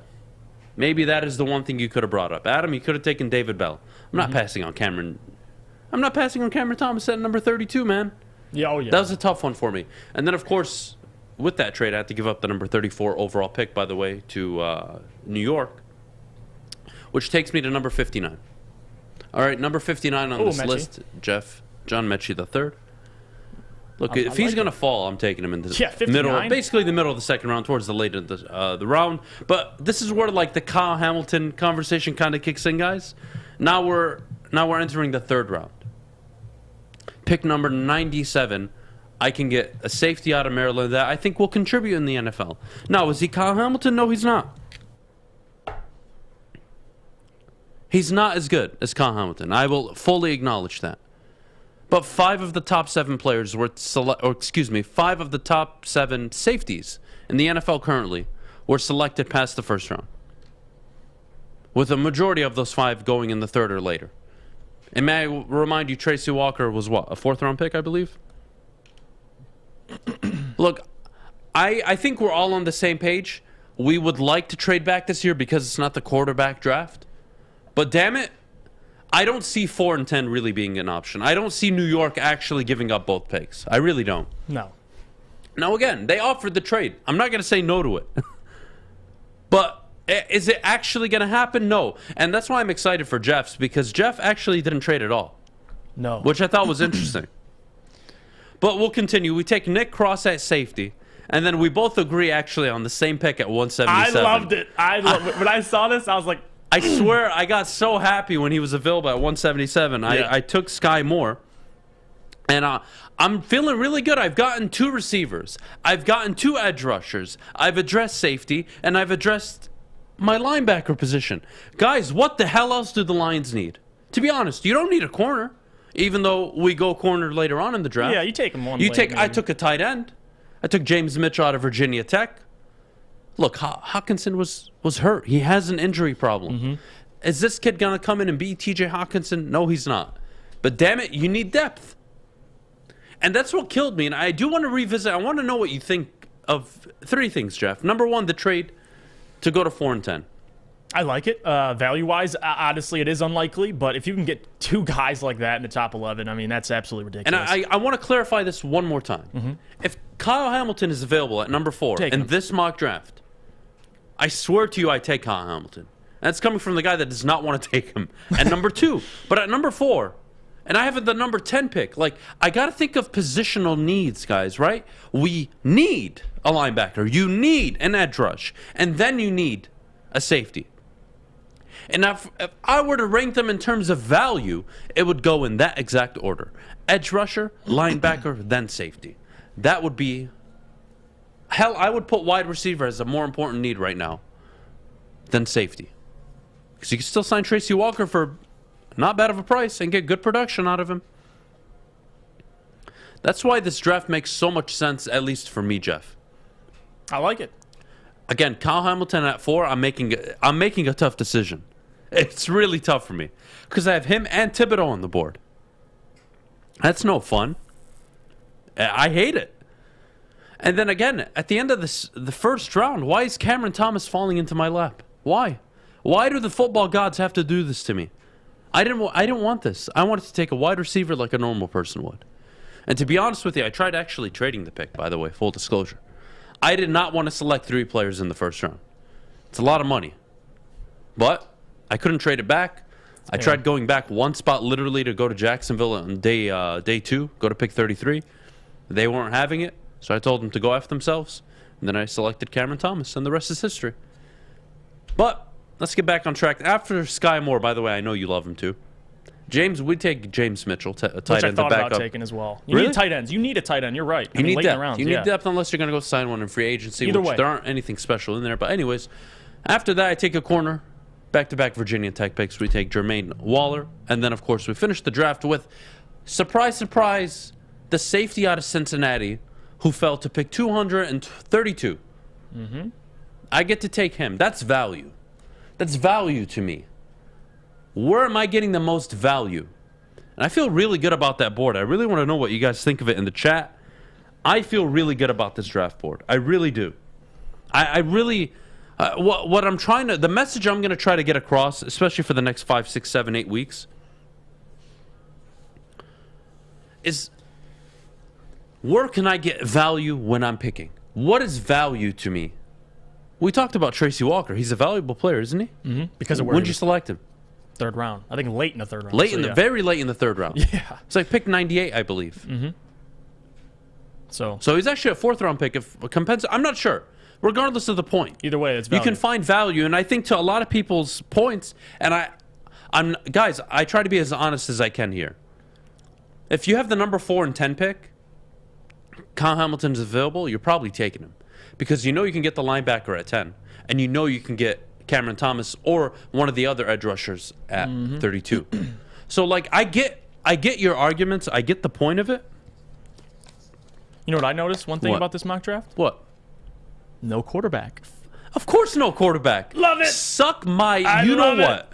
I love it. And you know what's funny? You can suck me dry. Can I I'm not ask you taking a something? Did quarterback. Kenny Pickett and those guys fall to you? Kenny Pickett. Okay, so full 'Cause- disclosure: Kenny Pickett and Malik Willis were not only available at 32. They were available to me at 34. Oh, But that was. But I traded the number 34 pick with the New York Jets. But all the mock drafts I had done differently, Pickett and Malik Willis continued to fall. Me as well. And the reason why I selected to do this one, and probably next week, I'll probably end up doing where I don't make any trades. So, you know, that is a likely scenario as well. And I don't think selecting 4 and 10 is realistic. But look at the New York Jets and how they feel right now. If you're excited about those first 2 picks, how do you think the Jets feel? You think they're going to trade up? No, they're not. They can go get a Kyle Hamilton or an edge rusher. They can get those and two then guys. go get a linebacker. Or get a wide receiver, Garrett Wilson, at number 10. Or a Drake London at number 10. Who knows? So I don't see that happening at all. Adam, in this scenario, are you signing a flashy wide receiver? No, I'm not. I'm not signing a wide receiver at all. I'm taking Mechie and Sky Moore, and I'm hoping one of them works out. Because if one of them works out, I'm going to be just fine. Because I've got a run game. I've got the best, one not the best, but one of the better offensive lines in the NFL. Yeah. I've got one of the better tight ends. I've got an emerging star in Amon-Ra St. Brown. I've got a quarterback that can win me football games whether I like him or not. My offense is pretty complete. And I just loaded up on the defensive side of the ball. And I brought in a Nick Cross, a Devin Lloyd, a Kayvon Thibodeau. I'm feeling good about that draft. What did you give me? F to A. Oh, no, I mean, I like it. Grades F to A. B plus. B plus? I don't know why. I just Maddie? give you a B plus. I could give you an A. I just. I want honest feedback. I really do. Credit. I'm going to be doing a ton of these. I'm going to try not to select the same players, but full disclosure, because we got to go to break. No, you got to get an A. You got 3 first round picks. You can't go back on your B+. Actually, no, I didn't even think about it. You're 4 giving and him 10. extra credit now? I'm giving this guy a B plus for getting Kayvon and Devin Lloyd. No, I'm giving you an A. Look, that's a good lead. we got to go to break, but before we go, I do want to make one more point, which is what I've shared with you in this first mock draft are players I am in love with. Maybe you don't take Mechie at 59. I do. Maybe you don't take Cameron Thomas at 32. I see too much value there. Kayvon Thibodeau and Devin Lloyd. That's a good bunch of players, man. Yeah. Sky Moore, Mechie, Cross. Those first, 5 picks? Should all play. Right. Hell, 6 picks. I could argue the first 6 picks are home runs. Like, I'm feeling really good about them. But we got to go to break. When we get back, it's time for Jeff's. I'm so excited because Jeff didn't make a single damn trade. Oh, my cooking. God. I'm excited. This is probably the likely scenario for the Detroit Lions. But I'm not going to lie. I already know what Jeff did. We're going to have fun with this one. Maddie, what do we got? I can't wait. All right, well, before we go, we do need to hear about Jeff's favorite drink. Yes, Cintron. Well, we'll be going over my mock draft. I'll be drinking a Cintron. And Cintron is an aspirational lifestyle beverage brand with a line of sparkling flavored energy beverages and premium bottled water and revitalizer shots. Cintron is the official energy drink of the Red Wings, proud partners with the Detroit Pistons and exclusively served at Little Caesars Arena. If you are looking for premium ingredients, long-lasting energy, balanced hydration, essential vitamins, and great taste, Cintron is your top choice. You can go online and buy it now at cintronworld.com. Use the promo code RedWings10. Save 10% with shipping included. Remember, drink it, live it with Cintron. Hi, my diamonds. It's Crystal with an X. You want to get hot and perfect like me? Here's my super easy routine. Drink at least a gallon of water before you wake up. Attach a weight to everything in your house. Sell your car and just sprint everywhere. Scream when you exhale. Don't follow Crystal with an X. Do your own thing at Planet Fitness with tons of equipment and free fitness training in our clean and spacious clubs. Join now for just $10 a month and cancel anytime. Putting on a show here, and that's how you answer. We love our sports. We just wish they'd love us back. Detroit sports for Detroit sports fans. Woodward Sports. Welcome back. Thanks for joining us on the Morning Woodward Show here on the Woodward Sports Network. It's Jeff's turn for Mock Draft Monday. Yes, and I'm excited. Walk me through it, baby. I will. Well, number 2, Went with the obvious pick. A lot of people might agree with it in the chat, and this is the one the Lions should go after, and that's Aiden Hutchinson. I mean, guys, come on. Aiden Hutchinson at number 2, didn't trade back, stuck there. I think Evan Neal went number 1, had the pick between Kayvon or Aiden. So I think he made the right decision. Right decision. At the end of the first round was where it got interesting, because the best. Who was on the board? He was on the board. Lewis Seen. At the time, honestly, not that much. I think Nakobe Dean just went. Devin Lloyd obviously was already gone. I had I had the quarterbacks, but no. Stay in safety. Taking Lewis Seen out of Georgia. Complete safety. Can play in the box, defend the run, defend the pass. He's really good all around. Someone that I like at safety. Could still find value there at 32. I left the wide receiver till 34. I figured David Bell, you could take a guy who might have been robbed of the Blitnikoff Award, guy that one of the best receivers in the Big Ten, someone that can play outside. He's 6'3", and that's why I love the Sky Moore David Bell dynamic. You have two guys that can both play, and you can use them in different ways. I don't know how the hell I got Boye Mafe in the third round. That is a steal to me. You get an edge rusher who was at the Senior Bowl this year. Dan Campbell got an up-close look at him, and my God, was he a specimen. That's a guy that a lot of people he's probably going to go way higher than that, but he fell to me. So took him at 66. I addressed that linebacker position at 97. Took Damon Clark out of LSU. He filled that Jabril Cox role last year and did pretty damn good at it. So we were able to address that linebacker role. And then I saw Sky Moore sitting there at 177. I thought to myself, I'm licking my chops because I'm taking Sky Moore, a guy that, again, was a big part of why Western Michigan, really their only option there, and a guy that I think the Lions can use in a lot of different ways. He's 5'11", got over 1,300 yards this year. So give me Sky Moore. And then number 180, thought I'd address that secondary a little bit. Took Marcus Jones, undersized corner out of Houston, someone who can make plays. But, again, you're taking him in the 6th round. So I'll take Marcus Jones at that spot. And then I thought to myself, I got to eventually address that guard position. Because, listen, Vaitai, you could say what you like about him. He's overpaid, and it's somebody that you're probably going to have to replace in the near future. So why not take a chance at a Tyrese Robinson in the 6th round, a guy who, has been a 4-year starter at Oklahoma, a guy that, was the leader of that offensive lineman group, and someone that, provides depth for the Lions. So give me that. The Connor Hayward pick, I just want to explain this. That was a reach of someone that you can maybe use in different ways. I don't think he's going to be a running back, but it's someone that Dan Campbell liked. It's someone that you can use maybe at fullback. You can use in a lot of parts of your offense, and that's kind of what I used as my 7th round pick, a guy that you just take and, he'll work out, but he ain't going to be a for sure starter for you. So this is my draft. I thought the first 4 or 5 picks, 6 picks, you could probably start right away. I think Sky could easily, right after Sky, it starts becoming, maybe depth. But before that, those are 4 or 5 guys I could see making an impact. So we both did something very interesting. Yep. We took 2 edge rushers in the first 2-3 rounds. Mm-hmm. I kind of don't mind that. And I want to know what all of you think in the chat. Please. Yeah, grade it. If you're doing a mock draft, and if you're in charge, are you going with depth at the edge rusher position? Now, I took 2 in the first round, so it's a little different.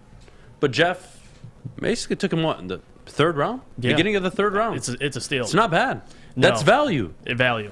That's value, man. Lewis Sign, I don't mind, but I think I believe the criticism on Sign is his pass coverage, right? You know what I wanted? I want Jaquan Brisker, and I wanted him so bad, and he went 2 picks above Green Bay. So I felt like, all right, I'll take the next best safety. If I had a choice, it would be Brisker. That's one of my favorites. But you know what?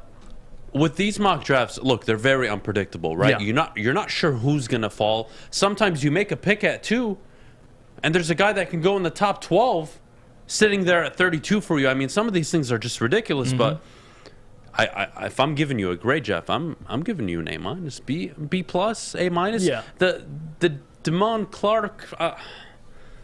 I don't know. I'm a McFadden fan out of Indiana. McFadden, that was a guy that was he available around 180 or no? He was, and Oh, that's someone. I'm not jackass. going to lie to you. When I picked Damone Clark, I saw McFadden was there, and I thought to myself, I don't hate right, it. Crap, I maybe should have went McFadden. Well, who was available when Damon Clark was available? Because he fell kind of, to be honest, because he wasn't there for 97 with me. Linebackers, obviously, the one that I like the most is Muma, the guy out of do you? Wyoming. Yeah, he's just he wasn't there, but he was taken way earlier. But yeah, Damone Clark, McFadden to me, I like him a whole lot. Outside linebacker, I just took Damone Clark. You need a linebacker, middle linebacker guy. We both took 2 wide receivers too. That's also something I noticed. And that's something. And this is the problem I had is you got to take a receiver in my opinion, those first 3 picks. I addressed it. I took David Bell, and then I thought to myself, well, if Sky Moore's there, there. You can use him differently than you're using David Bell, and he's still valuable. So, like you said, value, and I was able to find value in a majority of these picks. So. I love Funky's comment here. I don't mind the 2 outside linebackers at all. Romeo and Flowers both should be gone next year for money reasons. Absolutely. Hell, you could get rid of Flowers after June 1st this year if you wanted to. Yeah. And when Cameron Thomas was available at 32, and you know what, Funky, to your point, man, if a Cameron Thomas is available at 32, yeah, I'm questioning what I'm doing at number 2 all over again. But I don't know that, right? That's the thing that's what's so fun about these, you know? No. I could select Kyle Hamilton number 2 overall, and there won't be a single edge rusher available outside of Benito, maybe. It's how the cards fall. You just don't know, right? Yeah. And that's why number 2 at edge rusher, I think, is so important. And I love what you did here, Jeff. I really do.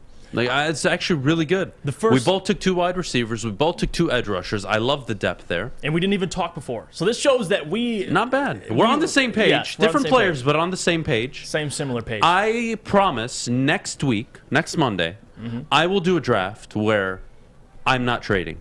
So I'll have a similar board, and if you want to trade, feel free. Maybe I'll do that. I'll trade the next one. Yeah. The 5, look, so again, this is the tricky part, guys. Do I think the Giants are going to give me 5 and 7 for number 2? No. Are the Jets actually going to give me 4 and 10? No. Look what I just got with 4 and 10. I got Thibodeau and freaking Devin Lloyd. You'll take it. They're not doing that, right? So I think maybe for argument's sake, Jeff, maybe moving forward we just do no trades, at least in the first round. Yeah, more realistic. I don't know. And then maybe try to trade up maybe in the first round. You can do that if you want. But trading back, I don't think it's... I wouldn't even trade back with Philly. Why would I want the 15th and 16th best player? It's just unlikely. Why? Who's going to be there for me? N'Kobe Dean? Okay. Then who? A corner I don't want? Cameron Thomas, sure. And the only pick I was thinking about trading was that 32 pick. Maybe other teams are interested for that one more year. But again, you had Lewis Seen there signed, so give me him. I'll take him. Great value. Jaquan Brisker, I did it one time, and then it crashed on me, but I had Jaquan Brisker in the second pick, and I was very excited. I had to redo it again, and I got Lewis signed. Jaquan Brisker fell to me a couple times, but that was without the trades. But I ended up going with the trade mock. I thought that was the one that I think told a different story. I thought it was challenging, but this was really good. Not bad, and we have the Combine this week. So next week will be even more interesting. Monday's gonna look a lot different, man. I am really excited how the board's gonna evolve. At least our mock drafts are gonna evolve from now up until April when the draft starts. I am too. That'll be fun. See who slides up these boards. It's gonna be fun. I still don't think Boye Mafe will be there, but still, I love it. You want to hear a fun story? When I was doing the morning show, I filled in one day for Kory when Stick and Joey were doing the morning show. Sticky Wicky. And they did a mock draft that day. So, I came in and, I'm just giving my opinion. It's not like I'm trying to do something crazy. So, Joey, Joey and Stick are going back and forth. It's 1, 2, and 3, and it ended up where I actually had the first pick, I believe. So, 1, 2, 3, 4, 5, 6, 7. So, I had the number 7 overall pick with the Lions. Was this the T.J. Hawkinson year? No. This was the Penei Sewell year. Oh, and yes. Penei Sewell had fallen to 7 in this version. And I sat there and I took Micah Parsons, and they murdered me for it. And I remember it was 2 weeks before the draft, and I was like, I'm taking Micah Parsons. I don't think Sue is falling. That was part of my logic. I actually don't think he's going to fall. And I was a big fan of Micah Parsons. I thought he would have fit in really well with Detroit, but the rest is history. Mock drafts are so fun, though. They really are. And you know what, guys? Next Monday, let's do this. I want you guys to do a mock draft all week. Do as many as you want, and I want you to submit them. All right? Submit them to just tag me and Jeff and Woodward Sports. Yeah, tag us. In the tweets, okay? Send us a screenshot of it. Or, better yet, do it on the weekend during the NFL Combine, right? And once it wraps up, I want you to send me all of your mock drafts. And we're going to select maybe 2 or 3 for the Detroit Lions, and we're going to go over them next week. How about that? Hell, we'll do it this week as well. Yeah. Send in your mock drafts. Tweet them out to us. Make sure you tag me, Jeff, and Woodward Sports. And we're going to read some of them back on the show. I think that'd be fun. Because then you get, someone else's perspective, right? Because, I would love to see Funky's mock draft. I'd love to see Don Burr's. I'd love to see Pistons fans. I'd love to see Mark Jacobs. We'll either praise you or pick it apart. Yeah, I mean, I don't. No, I mean, unless somebody takes a kicker number 2 overall. I know. I mean, I may do that. That's where the fun Kickers. comes in. We're trying to set records here. All right, we got to go to break, Maddie. What do we got? We have Guardian Alarm. Whoa. Ooh, we talking about defenses. And while we're on the same page of defenses, I got one, Guardian Alarm. And they get it. Good defense on and off the field helps you feel secure. And not only that, Guardian Alarm has state-of-the-art technology that helps you feel safe, all with 24/7 local monitoring. Guardian Alarm also has convenient features, lets you check in on your home, control lights and temperatures, even detect smoke or carbon monoxide. It will even let you lock and unlock your doors. Call 800-STAY-OUT today. You heard Fish. That's 800-STAY-OUT. Stay out, Russia. They're getting banned and everything now. Guardian Alarm has been trusted for over 90 Fish, years you're going to get us at keeping canceled, you families safe. jackass. I'm stating facts, am I not? God damn it. Alex, go to break. FIFA. Fish, shut the hell up. What? What am I doing wrong? He's going deep, right side. Oh, that is Edwards out there. He goes up in the air at the goal line. Hey, it's Brandon Edwards here, wanting to welcome the sports marketing agency to Woodward Sports Network, to the family. Glad to have you guys. For the last decade, the sports marketing agency has literally leveraged athletes around issues such as mental health and substance abuse.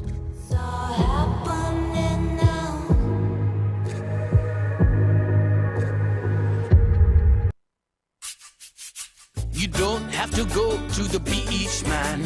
You don't have to get your butt crack full of sand. You just need a little chili peppers, man, to get that glowing beach chili peppers tan. Woo! With 26 locations in the Metro Detroit area and more coming, Chili Peppers Tanning is where you'll find the cleanest salons in the D. Join the Pepper Club for the best deals on unlimited tanning. Head to chilipepperstanning.com. You just need a little chili peppers, man. Woodward Sports. Missed part of the show today? Watch again on YouTube or download the podcast anywhere you listen to podcasts.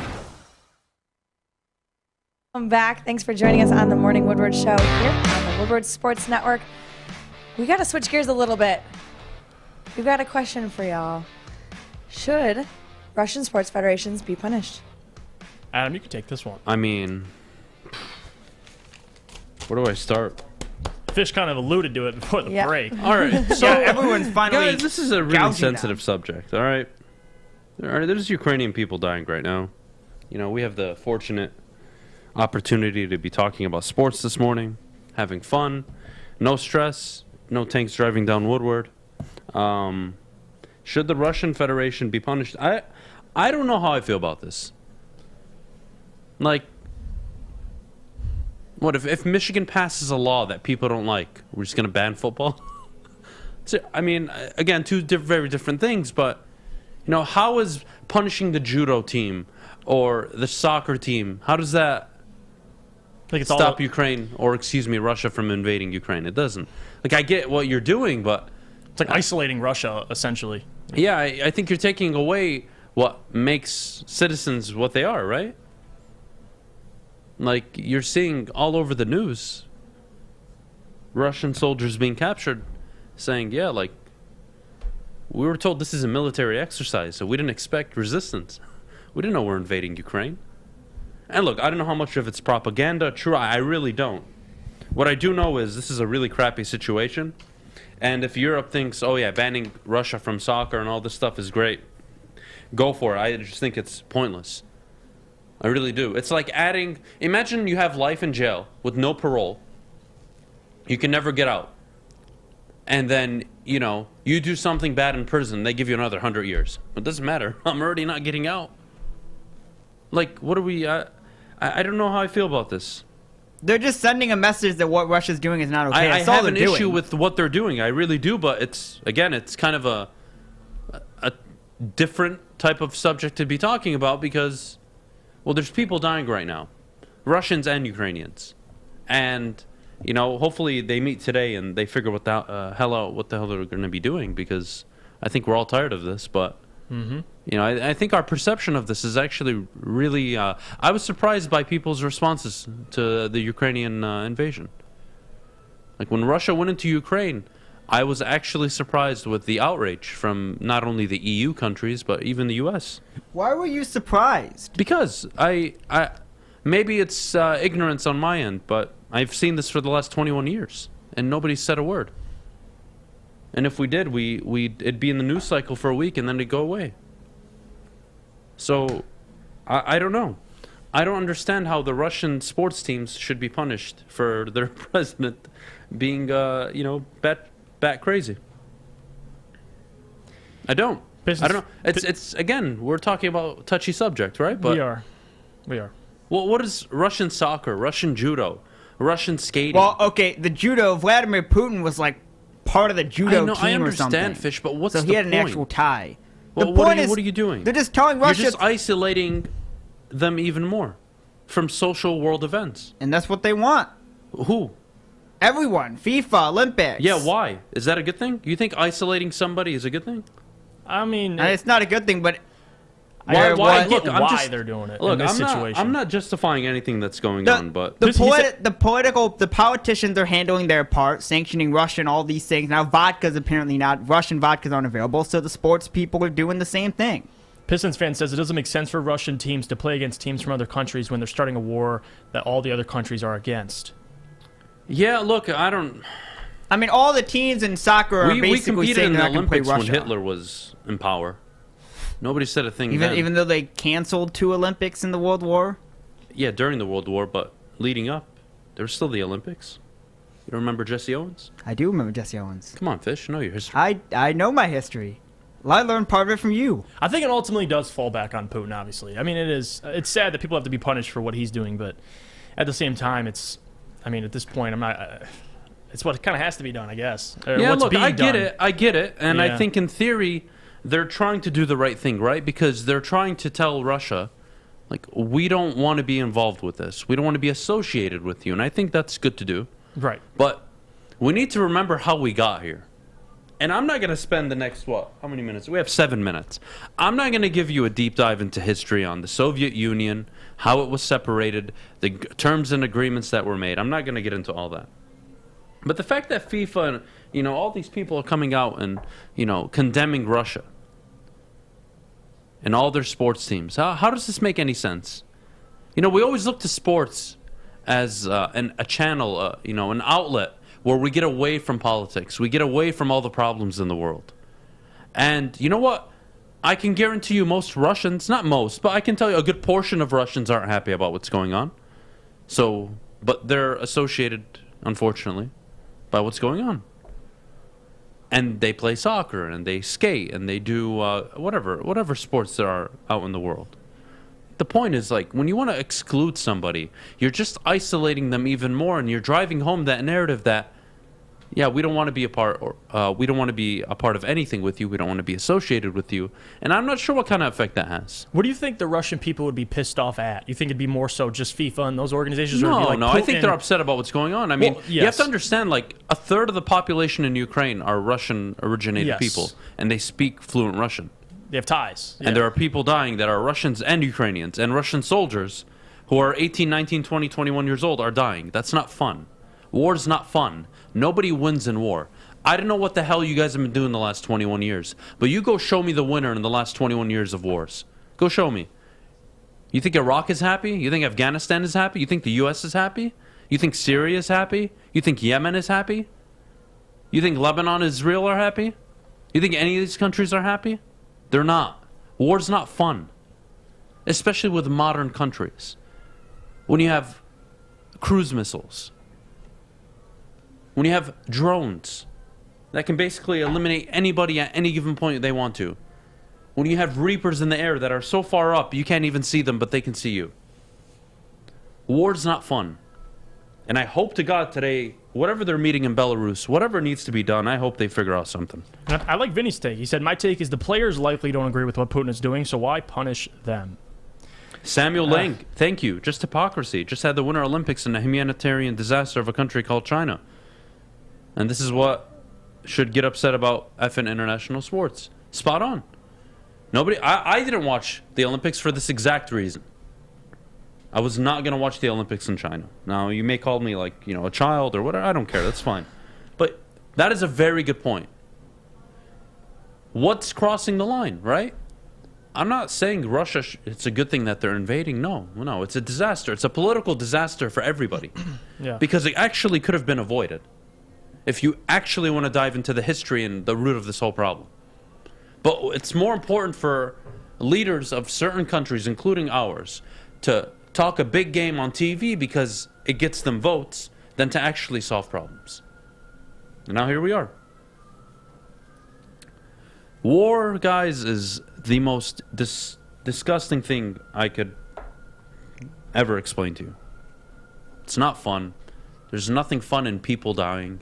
There's no fun in civilian and building casualties, hospitals getting shot down, blown up, apartment buildings. And you have to understand, like, not only is Ukraine like the biggest, country bordering Russia, it is also home to the nuclear disaster in Chernobyl. That's a whole different thing. Like, we got to be careful with what we're trying to do here.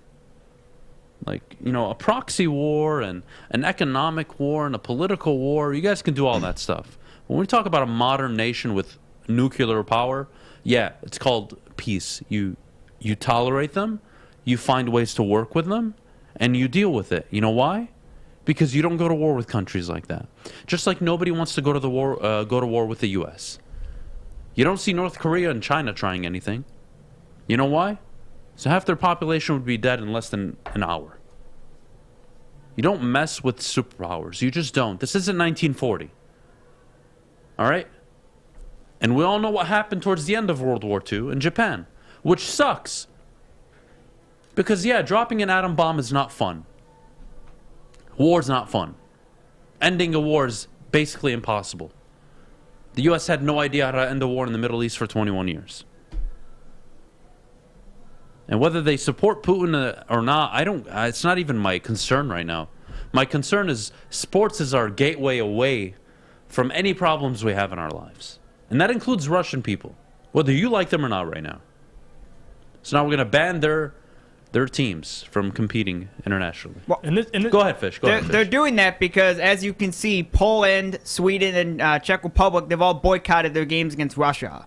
So there's people saying that, if they play, I'm going to boycott playing. So now you're going to go from having the best players playing to just no one playing. Nate, okay, so sports results in money, and that results in resources for the government. If you think the government is making a single dollar, like a significant amount of money off of sports, international certain countries do. Certain countries do. A country like Russia that makes all of its money on oil, and oil, the barrel, when Trump was in office, I believe it was $36 a barrel. Right now it's near 100. It's probably going to go up to 150 because of this war. Russia's making more money right now. This military operation isn't costing them anything. So no, stopping sports isn't affecting them. Actually sitting down Putin in a room with Zelensky and Boris Johnson and Biden and figuring what the hell is going on. But they're all just doing their part. Doing what part, Fish? The sports. Doing what? The political figures are doing their part. I don't think they have a role to play. That's, sometimes I think we conform to like public pressure. Like we have to. What do you do? This is between the leaders that you have elected for your countries to figure out. I mean, and if more Ukrainians die over the next 2, 3, 4 weeks and it's not resolved, the EU can look at themselves in the mirror. The United States can look at themselves in the mirror and say, what the hell have we not done to get this resolved? Because they have every power in the world to get it resolved. And that does not take military action. It takes respecting somebody else's point of view, even if you don't agree with it, sitting down at the table, having a hard discussion with them, and moving on. That's what it takes. I don't think banning Russian sports is going to do everything. The Champions League final generates a lot of money. Cool. Paris, France. It generates a lot of money for the local businesses. It doesn't do anything for Putin's pocket. Okay, what about the World Cup? That did everything with Putin's pockets. He was all over that World Cup. Of course. But Putin wasn't invading anybody in 2018, 20? 18. Come on. Don't be ignorant to this stuff, guys. Please. The money, you have to understand, war makes people a lot of money. It makes government a lot of money. It allows them to spend more, increase their budgets. Russia's making money right now. You know who else is making money right now? The European Union and the United States off of Ukrainian blood. But you won't say anything. We won't acknowledge it. Why? Because we're sending weapons there. What, do you send them for free? No, you don't. Yeah, you got to send They them get with a money. loan Yeah. from the EU that cuts a check for all the weapons we're sending them. Wasn't like $350 million or something like that. War's about money. Yeah. War's always been about money. Don't be ignorant. We got to go to break, Maddie. Yes, we do. But before we go, we Too do much? need to talk about Gypsy vodka. So, I mean, I guess we could use Speaking some of of Russia, vodka. As someone that was drinking a lot this weekend, I had a lot of Gypsy this weekend. I had some Heineken. I was enjoying myself. But there's no better drink. And I'm a vodka straight guy. I'm not a mixer. I don't like mixing my drinks. I'm just give me two little cubes of ice. Pour some vodka. Enjoy my drink. It's a little weird, I know. I'm a whiskey guy too, but I'm just going to focus on Gypsy right now because I love them. Guys, Michigan's vodka, gluten-free, locally owned and operated up in Petoskey, Michigan. I can't say enough good things about Gypsy vodka. The best and smoothest tasting vodka out there on the market. Give it a try and ask for it by the name of Gypsy. And as always, please, I can't stress this enough, please drink responsibly. Hi, I'm Kay Cunningham. I'm proud to partner with Hall Financial, the mortgage company known for 5-star service. Don't just take my word for it. Check out their 5,000 5-star reviews for yourself. Go to callhallfirst.com and get started with your 5-star experience today.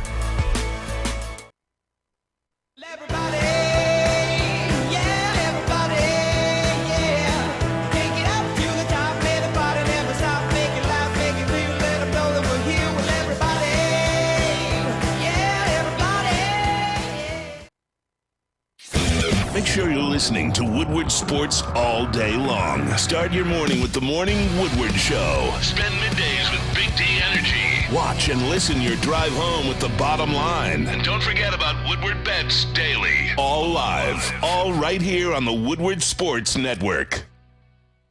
Ladies and gentlemen, Woodward Sports is sending you to New Orleans for the college basketball finals.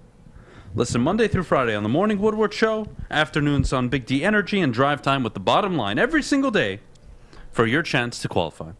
Make sure you are following Woodward Sports on Twitter, Instagram, and head to woodwardsports.com for more details. From now till March 25th. For the next 4 weeks, we're going to qualify 60 people, one qualified per show. I am so excited about this. We're sending somebody to New Orleans. And they're going to watch some really good college basketball. I can't wait. 25 via social media entries, airfare, hotel, tickets. It's all going to be paid for, included. And you'll be able to go watch the final. How exciting is that? That's extremely I like exciting. it. I like this. That's a win. We're also doing, a bracket challenge. I Better like what find we're a doing second this year. team. Ain't going to be Michigan State. Fish, you know what? Honestly, Fish, go mute your mic. I'm not even going to say I'm just saying. I mean, No, I don't feel like swearing this morning. Am I wrong? Shut up. No, you're not far off, Fish. By the way, you guys want some NFL news? Sure. They announced the hosting cities for the international games, everyone except for Germany and Mexico. The 3 London teams are Packers, Saints, and Jaguars. They're all hosting games in London. They didn't announce, you said, the Mexico? They did not announce Mexico or Germany. Okay. So We'll see if the Lions- Packers and Saints are at Tottenham Stadium. Jaguars are hosting in Wembley. Wonder if the Lions will get overseas. I hope they do. Either Germany or Mexico. That'll be interesting. I don't know. You have to send your best product there. You don't want to send the Lions right now. Anyway, They sent the Jags to London, this year. Yeah, I know. Yeah, but that was, but the Jags have like a contract with them. Whatever. Yeah, true. Anyway. Who is the front runner? This is really, I want Jeff to kick this off because I kind of know where he's going to go with it, even though I disagree. But I want him to make a compelling case, case, for the big man out of Philadelphia. Jeff, who's the front runner in the MVP race right now in the NBA? Well, I'll start by saying how I judge MVP. And in my opinion, you got to have at least a top 3 seed, and you got to be the unquestioned best player on your team. Without this specific player, on their roster, they'd be nowhere near they are right now in the season. And Embiid, probably the front runner for the first half of the season, considering he was the only true All-Star on his team, and they were always atop of that Eastern Conference. Didn't have Ben Simmons the entire season. But my question to you guys watching this, does James Harden change that?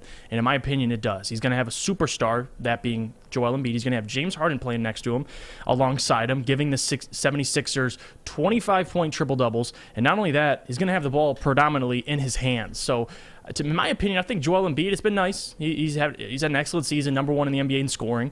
But Is he the MVP? I don't think so. And my MVP is last year's MVP, Nikola Jokic, and I'm going to stick by it. One of the most overlooked superstar talents in the NBA up until last year. And I know what you're saying. But you said MVP should have a top 3 seed. Well, the Nuggets are winning, and they still have a chance to at least be a top 3 seed. They can, in my opinion, still pass Memphis. If they're not that, they'll be a top 4 seed. And if you look at the Nuggets, look at the team. They haven't had Jamal Murray all year. They haven't had Michael Porter for a majority of the year. All they've had is Nikola Jokic, and their second star being Aaron Gordon, averaging 14.7 points. He's the co-star on that team. Will Barton, you can give some love to, but my opinion, without Nikola Jokic, the Denver Nuggets are a lottery team. And that being said, of all the injuries they've suffered, I'm not saying if they had Jamal Murray. They didn't have Jamal Murray this year. They didn't have Michael Porter this year. They had Jokic step up again and rail them into the obviously the playoffs, but a chance to get a top 4 seed in the West, a tougher conference between the two. Let me read off the standings. Okay, we talk about the East and the West. The West clearly have better teams this year. They have the Suns, the Warriors, and the Grizzlies. 3 teams with 40 wins. The East has 1. It has the Miami Heat. So not only is Nikola Jokic playing in the tougher conference, he's the most valuable. And take off and beat off the 76ers now. You got James Harden. So it's tough to make a case for him. I love DeMar. I think DeMar needs more recognition, but it hurts DeMar when you're playing with Zach LaVine and Vucevic and all those guys. So as much as I want to give DeMar DeRozan more respect, I can't deny it. My MVP this year is Nikola Jokic, and he deserves to get the recognition despite winning it last year. And that was with Jamal and Michael Porter. He won MVP with those guys, and he doesn't have him this year. What is he? And to me, he's MVP. So give me Nikola Jokic for MVP, Adam. I'm not really on the Joel Embiid bandwagon, like I saw a lot of people talking about on Twitter, but I would like to hear the chat. Am I right? Am I crazy? Is Nikola Jokic the MVP, or is it Joel Embiid? Man, that's a tough one, Jeff. What do you think about Joel? About MVP? Like with James, I think he's playing like an MVP. He is. You think James hurts him? And he played the whole season. This is the thing. He played the whole season without Ben Simmons. Well, up until now.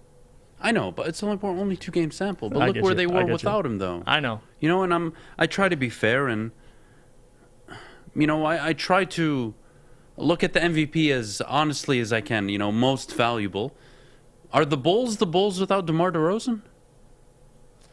Well, at least they'd still have other guys. But yeah, I you're know, right. You can make a case. And I think we can make that same case for any team. I think where I'm getting at is, you know, what's to stop me from giving the award to Giannis or DeMar DeRozan, along with the Jokic or Embiid? I think those are the 4 in my opinion. Yeah, it's close. But am I going to knock Giannis because he's just been great now? Like, we ignore him?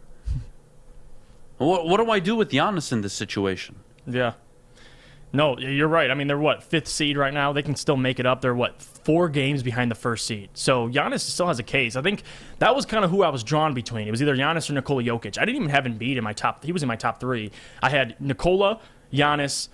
You could even, I mean, it was Embiid, and then close behind him was DeMar. So you're right. I think Giannis deserves more recognition. I think people thinking that former MVPs can't get nominated again is laughable. You could still have Nikola Jokic. He was MVP last year, but this year he certainly has had an MVP season. I think Giannis has had an MVP season. Joel Embiid, to this point, has had an MVP season. So I think it's a toss-up. That's why I won't be mad at anybody's answer. It's tricky because Giannis is averaging the most points in his career at 29.4. He averaged 29.5, but yeah, he still has the whole season to go. That can go up more. He's leading the league in scoring. And on top of that, he's averaging 11.3 rebounds a game and 6 assists, also a career high. Like, he's posting up career high numbers better than his previous MVP campaigns. It's hard. Like, you know, do we just get used to greatness and we get sick of it and we don't appreciate it? It's kind of like the LeBron argument a little bit. Like, you probably could give LeBron 5 years in an MVP in a row. It's just like, you know, it's... You know what? That's a great point because, you know, I think LeBron's gotten robbed out of an MVP at least 5 or 6 times. And Wasim just I think he could have like 8, 9, or 10 maybe. Yeah. LeBron, if we were actually going by most valuable. Fair? Definitely. Wasim just brought up, that's what happened. That's been done to LeBron his whole career. LeBron deserves like MVPs, like 10 of them. You're right. And I think this year, that's what I'm saying about Joel or Giannis. 2 guys that have been former MVPs, but in my opinion, those 2 former MVPs are the clear front runners. I mean, you could look at leading the league in scoring. I think that's important. Jokic is averaging almost 26 points, but it's what he does other than that. The Nuggets were able to win last night, and he put up a damn near triple-double. And I get it, triple-doubles are overvalued. But with Nikola Jokic, his triple-doubles are different. They actually produce wins. He is the floor general of that team. Not only that, they're in a good position. So you're rolling I'm rolling with Jokic because, in my opinion, look at all 4 of those guys. Giannis, Joel, DeMar. Take all those guys off their teams. They're significantly worse. I'm not going to say they're going to be better, but no Nikola Jokic on the Nuggets. They're in the lottery for the number 1 overall pick, and that's how I feel. The Bulls will still be a late I'll tell you seed. who I think it is, and we'll get back to it after the break. Mhm. I'm going to say Joel Embiid. Okay. He's actually leading the league in scoring as a center. Yeah. 11 rebounds a game. And look, only 4 assists, sure, but I mean, I think he's been the most valuable individual this year outside of DeMar DeRozan, Giannis, and Jokic. And look, they're all in the conversation. They're all good players, but let's take a quick break. When we get back, mailbag time. Mailbag. Let's continue the MVP conversation, and then we'll answer questions in the chat. Guys, get your questions lined up. I'm excited, man. I am excited, but before we go, I got to tell you about MyBookie. MyBookie is the premier sports betting place where you need to be playing your sports bet, whether on hockey, college basketball, doesn't matter. Player props, individual bets, long-term games. You guys can do it all on MyBookie. Bet from anywhere, anytime using MyBookie. And sign up today using code Woodward. They'll match your first deposit dollar for dollar, meaning you put in $200, they'll match you $200. You put in $400, they'll match you $400. Guys, check them out, MyBookie. And if you have a gambling problem, please call 1-800-270-7117. Hi, my diamonds. It's Crystal with an X. You want to get hot and perfect like me? Here's my super easy routine. Drink at least a gallon of water before you wake up. Attach a weight to everything in your house. Sell your car and just sprint everywhere. Scream when you exhale. Don't follow Crystal with an X. Do your own thing at Planet Fitness with tons of equipment and free fitness training in our clean and spacious clubs. Join now for just $10 a month and cancel anytime.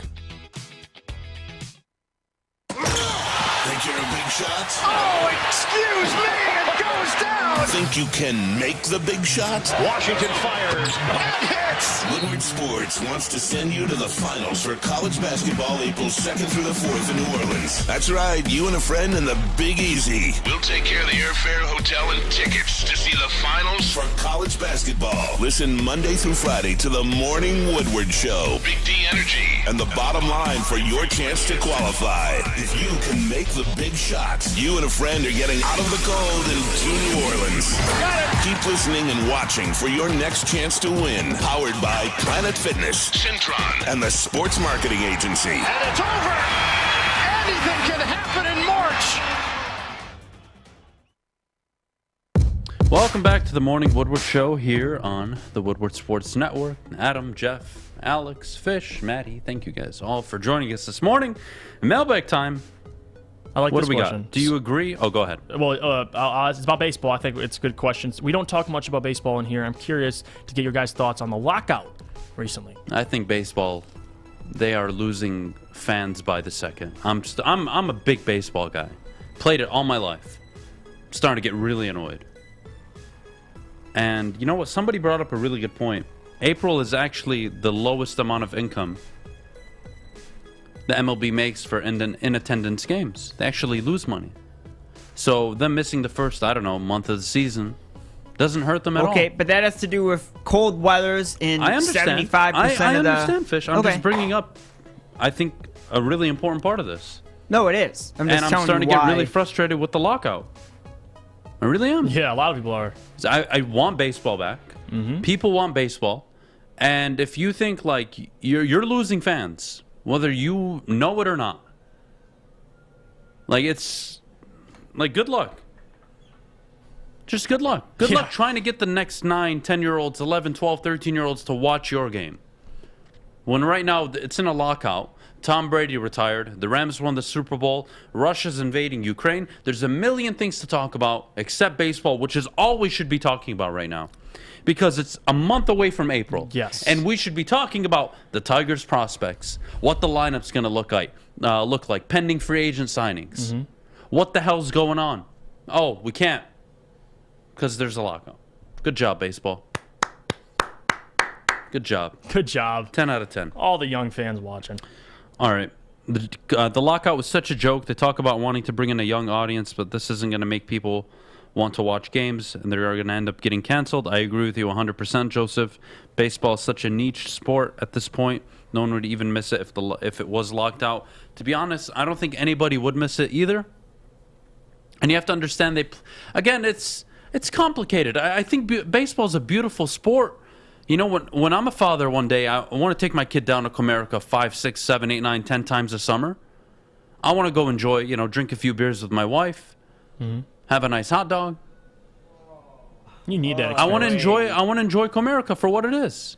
Seriously, I'm not being very serious right now. What about this question? I actually want to get your opinion because I've heard this on Twitter. Do you agree that with the Lions, if they restructure Goff, that would keep Goff in Detroit 3 more years at a cheaper deal? Yeah, I see that happening. The restructure for long term. I was actually, I think, one of the first people that came out and said, like, don't be surprised if they re-sign him. Like, Brad Holmes was part of the scouting team that selected Jared Goff. And Jared Goff is not some trash quarterback. You give up on him. Look, he's average. He's a Ryan Tannehill. He's a Kirk Cousins. You don't mind him if you don't have another option. And you don't have another option right now, Detroit. And don't tell me Malik Willis. Don't draft a guy whose ceiling may not even be higher than the quarterback you have right now, if not the same. Absolutely right. So I'll pass on that. What else? Honolulu Blue Sparty question: will KC be coaching next year? Should he be? My answer to that would be yes. He will be coaching next year. I think the seat becomes hot next year. But should he be coaching next year? Yeah. I don't think it would be fair. I agree with you. I think it's yes and yes. KC should be the coach next year, and he will be the coach. I don't think it's even a question. Yeah. I know people are getting all up in arms, but no one's saying anything about his rotations right now. Even though you don't script a game winner by Kelly Olynyk, but what do I know about basketball? Right. All right. Let's see. What else do we got here? Let's see. Can't do that. How do we beat Green Bay? I'll tell you how we beat Green Bay. Aaron Rodgers doesn't play for the Green Bay Packers. Yeah. That's how you beat Green Bay next year. Aaron retires. It's crazy what's going on in Green Bay, man. Imagine all that success, and they're sitting there like... Still turmoil. I know. Aaron, what do you want to do? It's like Brett Favre. We can push the money back 3-4 years. Is this not kind of getting to the Brett Favre-esque part of Aaron's career where he's like, I'm in, I'm out, I'm in, I'm out, I'm in, I'm out, and the Packers are going to have to make a decision for him, it seems like, but I don't think they'll ever will. We'll see. Adam first asking the tough questions. If pizza is a circle, then why do we put it in a square box? What the hell? Honestly, man, it's 9:58 in the morning. I'm still on my first coffee. He's not wrong. I can't be answering these type of questions. The FBI might join the chat. That is a very good point. Adam, how surprised would you be if Flowers is starting right outside linebacker at the beginning of the season? I can see a scenario where they don't cut him loose. I mean, they're saving money, Funky, whether they cut him now or next year, right? It's just a matter of So they're when. going to save money. It depends on their draft, really, right? Yeah. And if you want to make a case for it, yeah, I see it. Is Cade your front runner for Rookie of the Year? He's mine. No. Evan Mobley for me. And I want it to be Cade. You know me, I love Cade. Yeah. But Evan Mobley's been the more consistent product who was on a winning team this year. I think that matters somewhat to an extent. Give me Evan Mobley, but if I keep getting 27 and 7 like I've been getting out of Cade, it's Cade's award. It's Cade's award 100% by the end of the year. Guys, we got to go. When we get back. We won't get back. No, we will tomorrow. Oh, they meant after the break. No. Yeah, no, you're good. When we get back tomorrow.